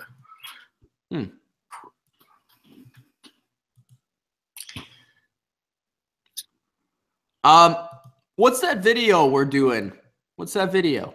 Oh, we are reviewing, and you told me this. I didn't know this in your bottom line view history. You've never reviewed a Nitro. No, we never have. So our first one is coming out very soon. Yeah, so Mitch and I reviewed the April 10th, 2000 edition of the Monday Nitro. That was the debut of the Vince Russo, Eric Bischoff regime in Nitro history. On his podcast, The Brand, Vince Russo talked about that in a two-part series. Vince Russo has been in the news recently because of the Table for Three on WWE after Raw, and because they have nothing else to talk about. Yeah. And Jim Cornette is in need of attention for his podcast and has needed Vince Russo to provide that attention for him. So also that's that as well. And we, either on your channel or my channel, we're going to review Glow. Maybe on both. We'll do both. I'm actually hoping that we can get a female perspective on that. I just finished it, actually. I'm halfway through. Yeah. So it's really great, though. I really recommend it. Very interesting. There is some celebrity appearances. Carlito. He doesn't spit in anyone's face, though. No. But I think it's because everyone wants to be cool on the show. That's true. Yeah. I think everybody is cool. That's why he doesn't spit in their face. Yeah. But yeah, you can look forward to those two things in regard to wrestling. Also, some cheap plugs for me. We should have, for the NHL, we should have our top 50 panel discussion out pretty soon. We haven't recorded it yet, but we have the list done here. Yes. We have to do that here. I have it printed out even for fun.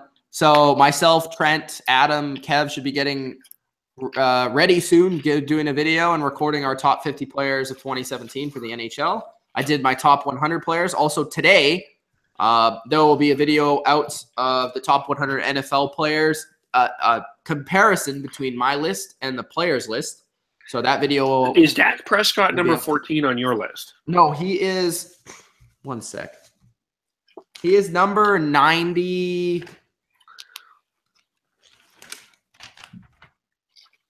96. Wow. That is quarterback 10, just so you know.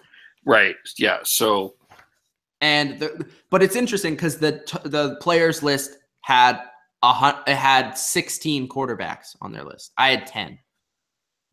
Their list included Alex Smith. Your list did not include Alex Smith.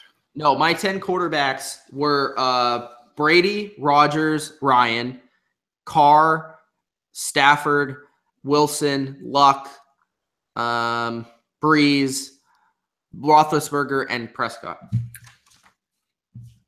Yeah, but according to the NFL players, Dak Prescott is the 4th best quarterback in the National Football League. Yes, sir. Chauncey's going nuts about Jeff Jarrett. I hear Jeff Jarrett, Global Force Wrestling. Take TNA, no GFW Impact Wrestling. Whatever that means. He also says, Brother Nero, TNA is more TNA fade away. And they obsolete. That's obsolete. You know, speaking of Russo, and we'll talk about this probably a little bit more. There is literally nothing. Just so you know, we're talking about wrestling because there's literally nothing happening. Nothing going on right now. I'm looking for stuff. But it's funny, the people blame Russo for the demise of TNA, but TNA was in its best shape when Russo was there. They actually blame Russo. It should be on Bischoff and Hogan. Yeah, no, it's better to blame Russo though. But Russo is the one that wrote them 2 million viewers. It's still Russo's fault. Why do people say that? Just because it's Russo? Listen, anything wrong in wrestling is Russo. Okay. But wait, can you remind me what Jim Cornette has done? Oh yeah, he did the OV. No, that was Jim Ross, wasn't it? He did that one thing in that one time. No, it was someone else, wasn't it? No, not that either. Oh wait, he did no, not that either. Oh no, that wasn't him either. Sorry. Yeah, the Midnight Express. That's Jim Cornette. And the shitty version in the Attitude Era. That too. Yeah. Chauncey says, I'm a Jeff Jarrett kind of guy. The chosen one. The chosen one. The Flames got a conditional 7th round pick for Tom McCallum.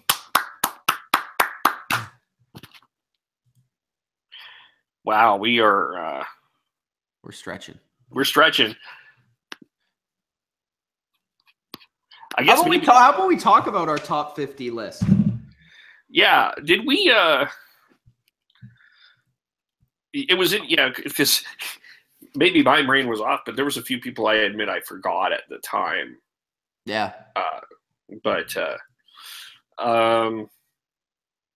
You did have Michael Backlund on there. Yes, I did. I did have Michael Backlund. I will say that. Yes. Yeah, but Adam had Bo Horvat. I think probably for both of us. I mean, I can't speak for Adam, but but yours was at 35, which makes it much worse. His was at 50. I think Backlund's a better player than people give him credit for. He should have been. I thought he was the MVP of the Flames last year. He was their best player. It wasn't Gaudreau. It wasn't Monahan. He actually had. I looked this up because I did some digging. I mean, legitimately, when I saw your list, and compared Backlund's points, I got it. Except a couple, actually. I got to pull this up. So you talk about other things while I pull this up, and we'll go back to Michael Backlund. Okay. Other things. What can I talk about? What's going on the channel? I hope you guys have checked out GM mode. We had SummerSlam last night. Me and Dilly Vanilli. My current brand of SmackDown is still in the lead. We crowned a new World Heavyweight Champion in the Armageddon 6-man Hell in a Cell match. We also had Davari pinned 4 men in a battle royal to win the U.S. title. So now he is the face of the U.S., Davari. So I hope you guys check out. Also, Randy Orton turned on the brand of Raw and literally left his match against RVD for the IC title. He has now been traded to my brand of SmackDown for John Cena. Ooh, So there you go. Who made that? Like who initiated that? You or Dylan? Well, what happened was we always were trying. I was always trying to get the Randy Orton trade done, and I never really had anyone to trade for him. Until John Cena just continued to lose, and he was on his way out on SmackDown. So what happened was I planned the match because I play the matches. So when he said Randy Orton has to win this match or he's going to be traded from Raw, I made Randy Orton leave the ring. And he left the ring. He RKO'd RVD and set the ladder up for him to win the match and then just left. Oh. And he went on his way to SmackDown. So what's your thoughts on Michael Backlund? I'm still looking for your final list. Do you have your my final list is right here. Why? Okay. Can you maybe just remessage that to me, and then because there was a couple of numbers. Backlund and TJ Oshie. I wanted to do a comparison of those two. TJ Oshie had 1 million goals. Okay, so let's look at Oshie. TJ Oshie did not make the final list, I don't think. Oh no, yeah, he did. 47. Yes, he did. Yeah. Yep.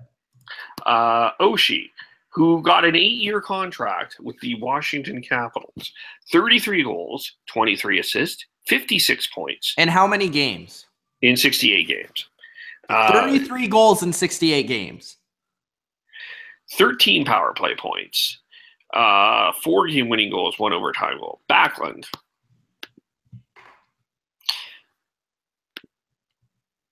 Bobby T says, I will miss Daly and Bonino.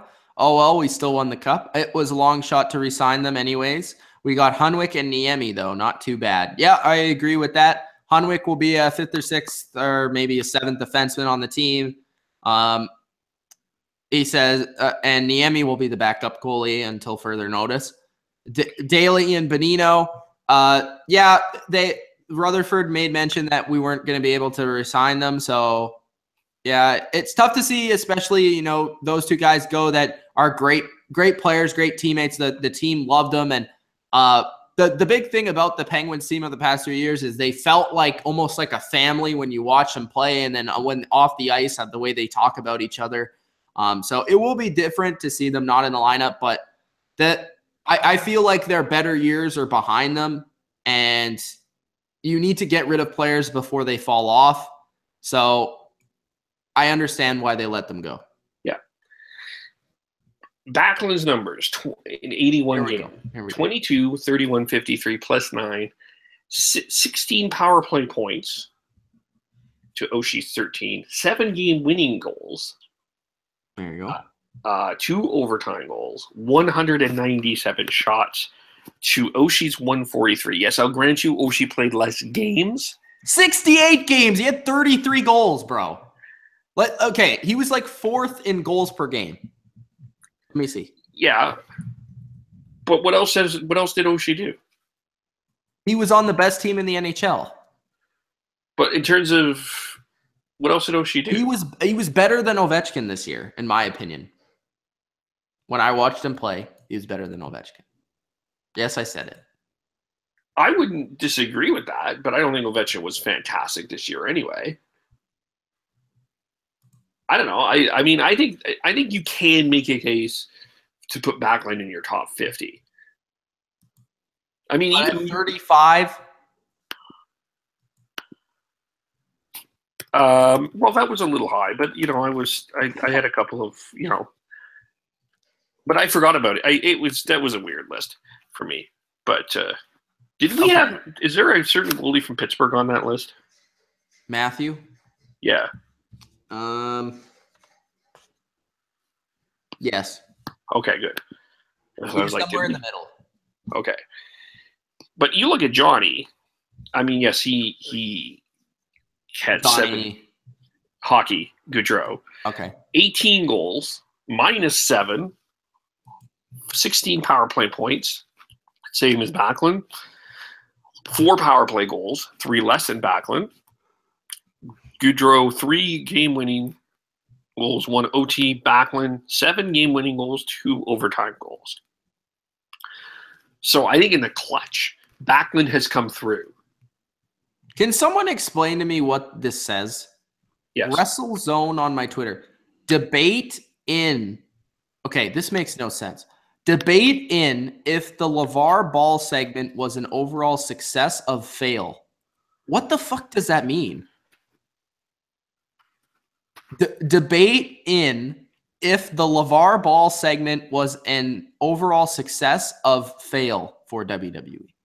Does that make any sense? Is that even English? Which tweet? WrestleZone.com. WrestleZone.com or WrestleZone? WrestleZone.com at WrestleZone.com on Twitter. Brian Flynn has signed with the Dallas Stars, if anyone cares. Another center for Dallas. 1 year, not known what the contract is. Bobby says, I wonder if Bo Bennett broke his hand while signing his contract with the Blues. That was my first assumption, but it might have just been his fingers or his wrist. Oh, but I do understand Ben was at that signing, and he had a limp again. Oh, so, Ben. Poor Ben Roethlisberger. Yeah. Debate in if the LeVar Ball segment was an overall success or fail for WWE. Oh, they must have spelt it wrong. Yeah, they forgot the. And was it a success or was it a failure? I didn't see the ratings. Whatever the ratings say. The argument, I guess the big controversy was what happened when Ambrose entered, and what one of I think that it was a success because it got attention on the product. Yeah. I enjoyed the segment. I know I enjoyed the segment too. I know other people did not enjoy the segment, and I'm not a big LeVar Ball fan. I think he's more a detriment to his kid than he is a help to his kid. But he plays his character really well, and he had a lot of fun with that. So I mean, and that entrance. How could you ever have a better entrance than that? Yeah, I mean, the guy knew what he was doing, and so give him credit for that. But name 3 segments that got more attention within the last year on Monday Night Raw. Can't. There you go. Goldberg's return. Bro, I don't even remember Raws anymore. Yeah, I mean the only one that was like that had the bigger, I think was, that was one of the bigger segments of the year. Yep. Man, nothing is happening right now. Nothing is happening at all.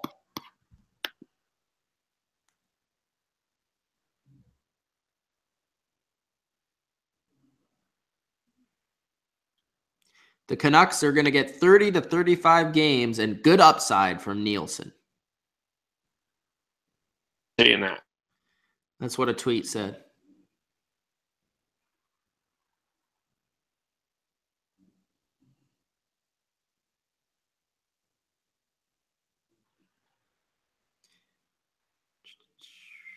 So Bob McKenzie's Twitter has not been updated for 26 minutes. Or for 18 minutes. Wow. Yeah, we are in Darren Dreger 16.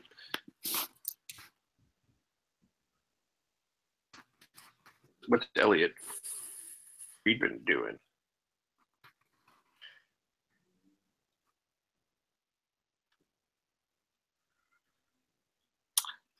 Sharp 19 minutes since, and that was a retweet. Patrick Nemeth, 1 year, 949,000 to the Stars. The Preds signed Gold 1 year, 2A.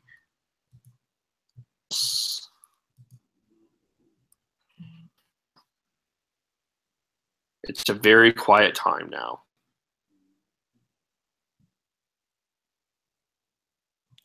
Mike is telling me to look up the interview tweets from Sam Gagner. Do we want to do that? Sure, you can. Yeah.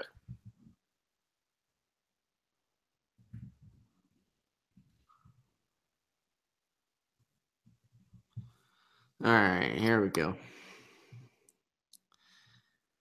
Gagner met with the team, got the sense it was a great fit. I really like what they had to say. Gagner says he can help the power play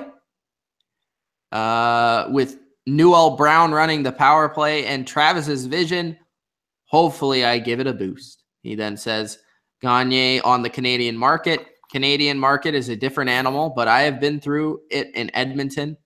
And says, I really like what Travis had to say. I feel like I can take my game to the next level. That is Sam Gagner, everybody. All right. Wow. Good job, Sam. And all the best. So he's going to help the power play, which might be true. The power play is pretty bad. Yeah, he could help there. Yeah.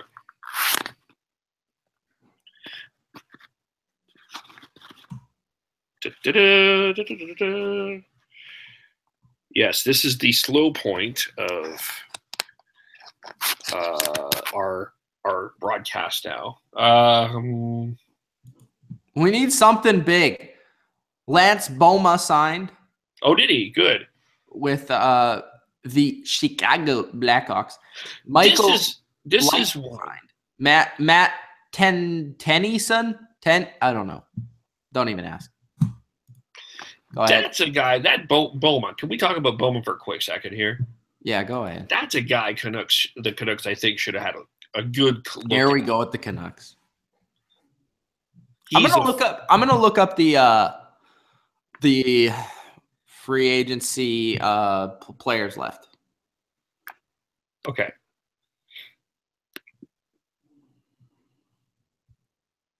There's also a trade bait list. Of course, Duchesne is out there. Galchenyuk, nobody is traded for him. It doesn't seem like anybody is going to. Jason Demers, can we talk about that? Because the Canucks got declined on that. Because Demers was going to go to the Canucks, but he didn't want to go there, so he didn't go. Oh. So yeah, I heard that there was a story I saw last night on Sportsnet about the Canucks having trouble attracting free agents right now on the West Coast for some reason. Lucas Sabiza is on the trade bait list. Marcus Kruger, Tyson Barrie, Evander Kane, Chris Tanev, Alexei Emelin, and Ilya Kovalchuk. Where do you think Kovalchuk's going to go, Kev? The Flames? No. No. I still think, and I mean, I know that the Golden Knights are trying to go young, but they need something to make sure the tickets are sold there. So don't they need a Yager or a Kovalchuk or a Doan? Maybe they'll get both of them. Oh, that would be epic. A Ginla, too. Yeah. Throw them all out there. One line. Yeah, I have a hunch at some point Ginla is going to sign that 1 minute contract with the Flames and retire.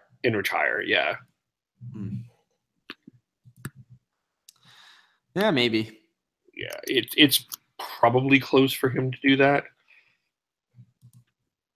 Okay, I mean, the Avalanche basically gave them to the Kings, and Yeah. Trying to look up. Okay, where is this?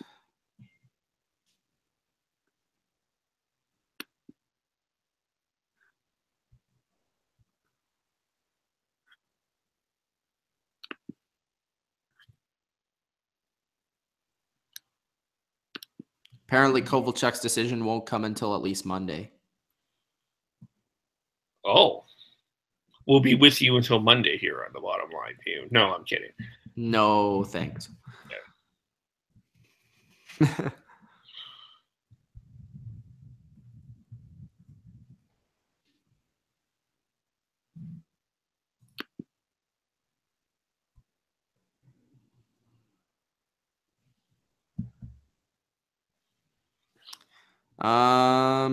Where is a friggin' list of all the free agents?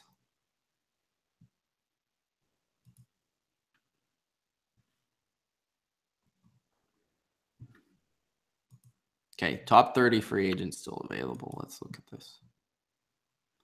Shattenkirk, Radulov, Thornton, Verbata is still out there.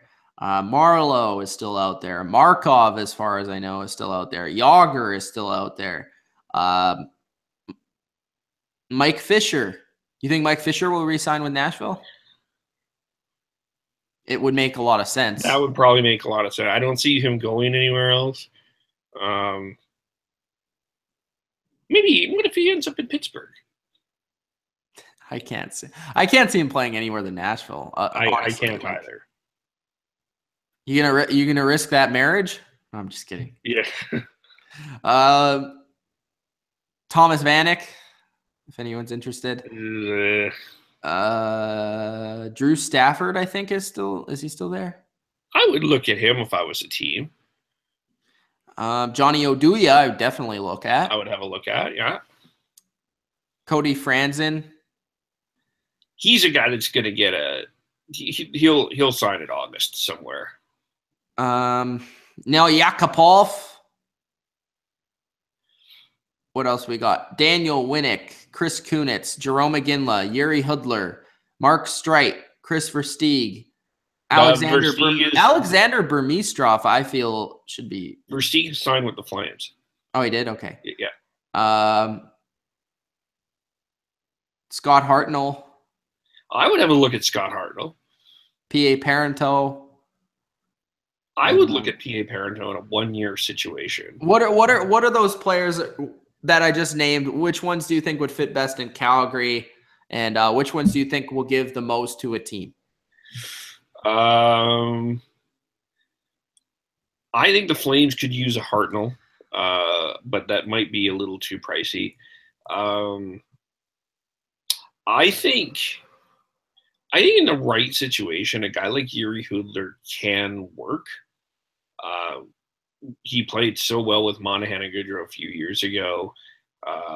Didn't get that same chemistry, but I think in the right situation, that guy can give you some points. That would be one guy I would look at. I think of the Hoodler and Hartnell would be a couple of guys I would look at anyway. I don't know how much Hartnell has left, but he can give you some grit.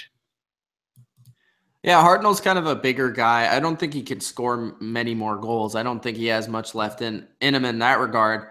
I would still look at a Chris Kunitz and over a Scott Hartnell in that. Like, I still think Chris Kunitz can still give you some goals, and he's a guy that's going to give you the most hits every night. Yeah, he's going to do stuff. Yeah. P.A. Parento is another guy that could maybe contribute a little bit on the third or fourth line in terms of a little bit of a scoring touch. Daniel Winnick he's a super grinder. I mean, if you want that penalty killer on your fourth line, some of these older guys, I think Johnny Oduya still has something left. Yeah. A lot of them.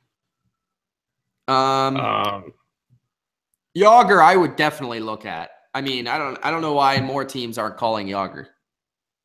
It just I don't know how much he has left. 1 more year, bro. Yeah, I know for the Flames. No, I would say no with the Flames. I mean, he's entertaining as everything, but you know. How about Verbata?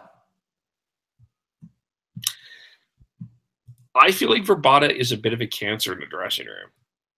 How? Just the hunch that I got from watching him with the Canucks the 2 years. I wasn't super enamored with how. Yeah, okay, I'll guarantee you that Willie mishandled him, not playing him with the Sedins, but his attitude not playing with the Sedins was also a bit of an issue. Scott Hartnell has been claimed by the Nashville Predators. Oh, wow. Okay. 1 year. So Nashville has. I think that's loading up. I think that's a good pickup for that. Yeah, so I'm not completely enamored with Verbata. I think Verbata is one of those guys that comes across that he only will play if he's playing with the right people, and that's not a player I want on the Flames. Feels like we're in the Shattenkirk, Radulov, Marleau, Thornton log jam right now. Those are the big four still to be signed, says Bob. 1 year, $1 million for Hartnell. That's a good deal. That's a good deal for your fourth line. You're looking to win a cup this year. Might as well give a try at Scott Hartnell. Yeah, it's not going to hurt you.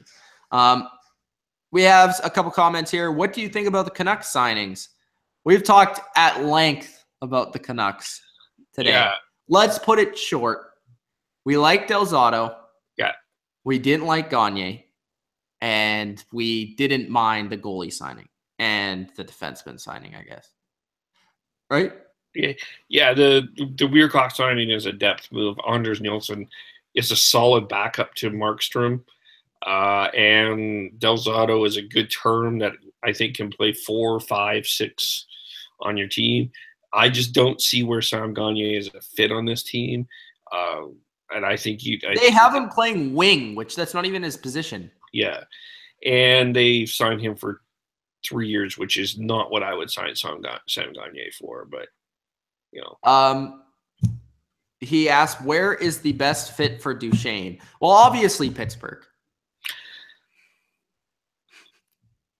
Obviously, that's the best fit. But I would definitely give Columbus a ton of credit if they're able to pull that off. What was the other big team that was involved? I honestly think Montreal would be a good spot because they don't have a first line center, really. And Matt Duchene could fill that. And what about, well, depends on what you get Drouin for. But Drouin's a winger. Yeah. Drouin's a winger, though. So you bring Duchene in there. I don't know. What are some other places for Duchene? The Canucks. Toronto. Well, he would be great in Vancouver. He would be outstanding here, but nope, not allowed. Yeah.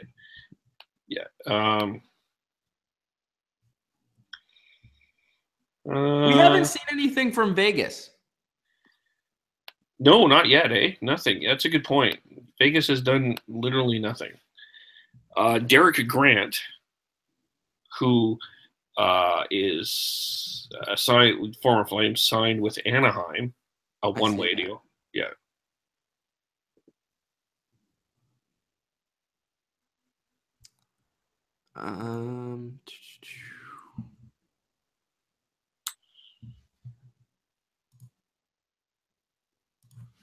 Okay. I think anywhere that Matt Duchene could be a number 2 center would be a good fit for him. So Edmonton. What about Nashville? Nashville would be a good fit for him, but it seems like no now because well, it depends on what they're asking for Duchene. Because it seems no now because Bonino, right? Yeah.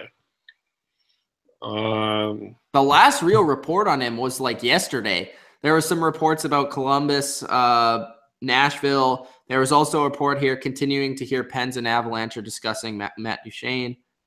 I'm trying to look for teams that are in.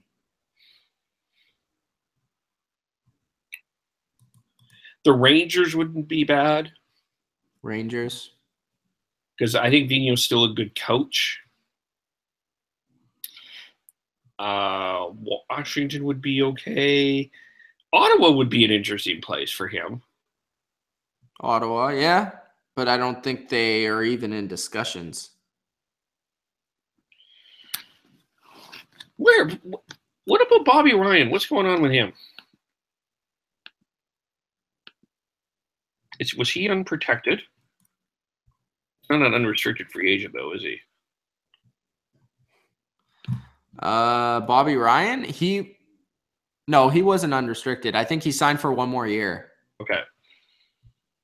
Yeah, the trade beat Dion Phaneuf.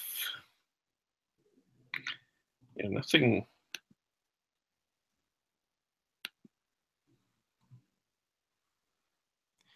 Just so everybody knows, Paul George will be renting a house in OKC. Oh, that's nice. Hemi Head says Mata is going to be a part of the trade for Duchene. Wildfire says Kunitz, Yager, Yakupov. One of those could be Caps? ? Maybe Kunitz. Maybe Kunitz. I don't think Yager. I don't think Yakupov. How much would you pay for a player like Bo Horvat on and the term? I would say, well, I would have to compare it to other people's contracts. Where is contracts in the NHL here? Yeah. I think you go to Cap Geek. Cap Geek? Cap Geek.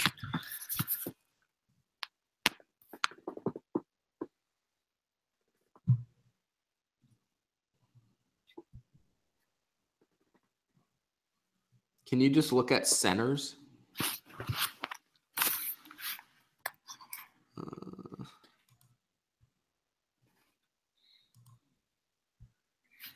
Would you trade Horvat for Duchene? Yeah, probably. How about you? Yes, I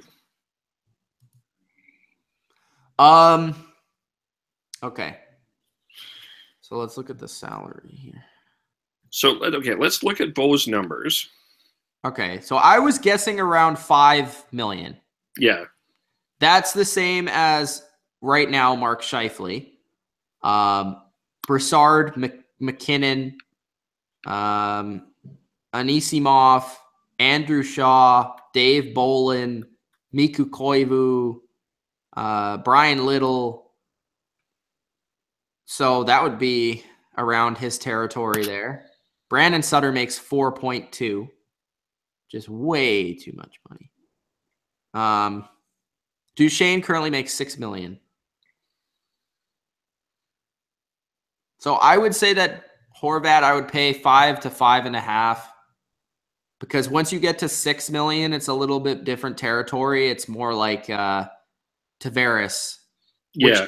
Tavares, Jordan Stahl, Philip Forsberg, Logan Couture, Joe Pavelski, Matt Duchesne. A couple interesting ones here. They have Franz Nielsen and Braden Shen in there, but you also have Ryan Johansson, Nugent Hopkins, Sagan, Zajac, Moynihan, Thornton, Mechanic. Most of those guys are first line centers. Interesting that Ryan O'Reilly makes more money than Sidney Crosby, but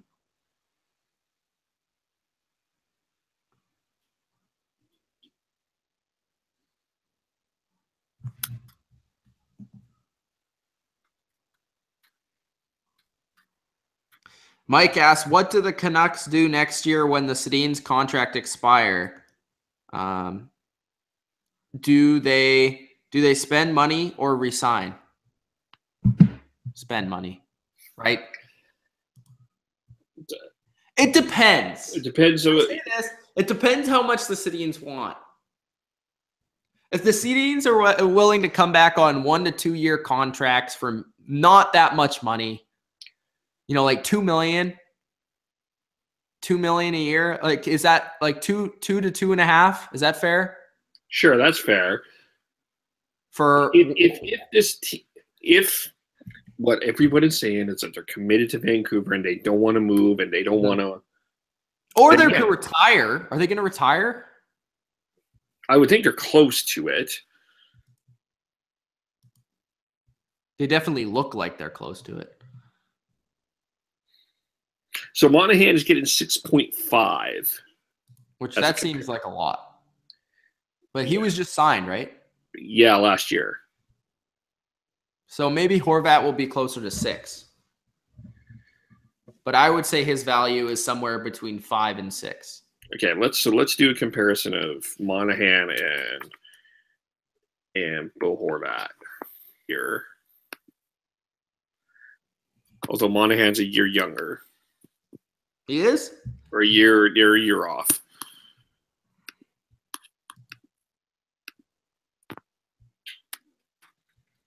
They're a year apart from each other. It also depends on Mike's question. It also depends who's a free agent. But my first thing would be if the Sedins aren't retiring and they're continuing to play, how much money do they want?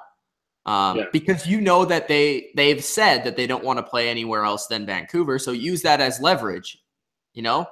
Okay, we'll give you $2.5 million for 2 years. Come back here, play 2 more years for the team, play second line, and we'll pay you. But we want to use this other money to move to get other players. That's what I would do. And if they don't want to do that, then get rid of them. Whatever. Sometimes you need to be a bit of a dick. Yeah. Sorry, Monahan and Horvat are the same age, same draft class, 2013. Monahan 6th, Horvat 2nd. Monahan 27, 31, 58, 20 penalty minutes, 4 game winning goals, 2 overtime goals, 17 power play points. Bo 20, 32, 52, 27. So wait, what was the point differential in there? 6. So Moynihan had more points, or yeah, Horvat -1.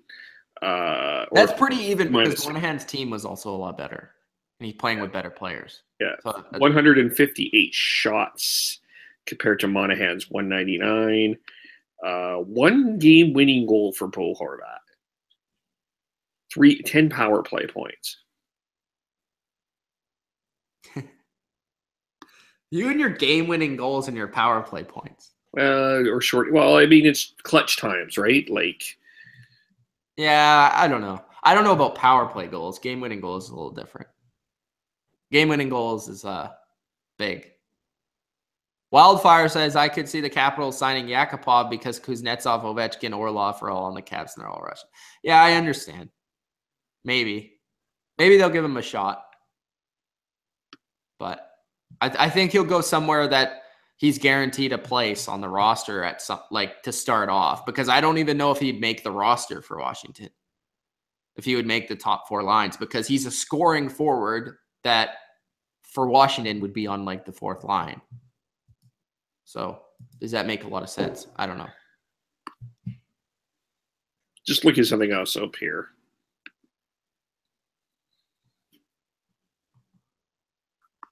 Delzato said, opportunity was number 1 for me, and Vancouver was a great fit. I'm so excited to get there and get going. It's a young team in Vancouver. I think with the adversity I've dealt with in my career, I can really help the players. Didn't he also date that porn star? Which porn star? I don't know. One of the porn stars Delzato dated. I don't know. I thought he did. I don't know. That's what my buddy told me. So will we see him at the Roxy? Yes. Okay. With Virtanen. Okay. And Bieber. All right. Nothing else happening? No, I'm just looking up some stats here, but let's see.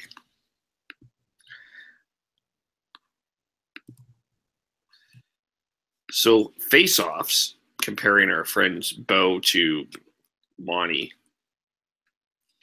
Horvat, 50.5, 756 win, 742 loss. Monahan, 743, 741 for a 51.5. Shootout. Turnovers, giveaway, takeaway. Monahan was a +6. Horvat was a +10. Time on ice, average time on ice.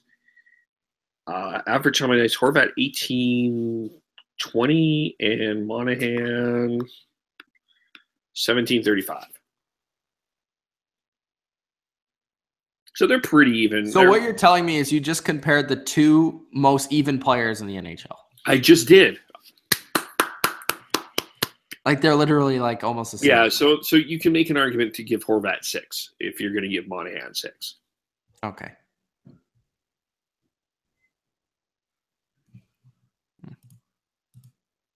See, Hemi backed me up on that. Did he? He said that Delzato did date a porn star, but he didn't remember the name. Well, let's Google. NHL stars who dated porn stars. Is Delzato a star? I don't know. I wouldn't call him a star, no. Lisa Ann? Yeah, that one. Okay. Yeah. Didn't he date another one too? Maybe, I don't know. Wow, Michael Delzato dating the porn stars. Yeah, he's into it.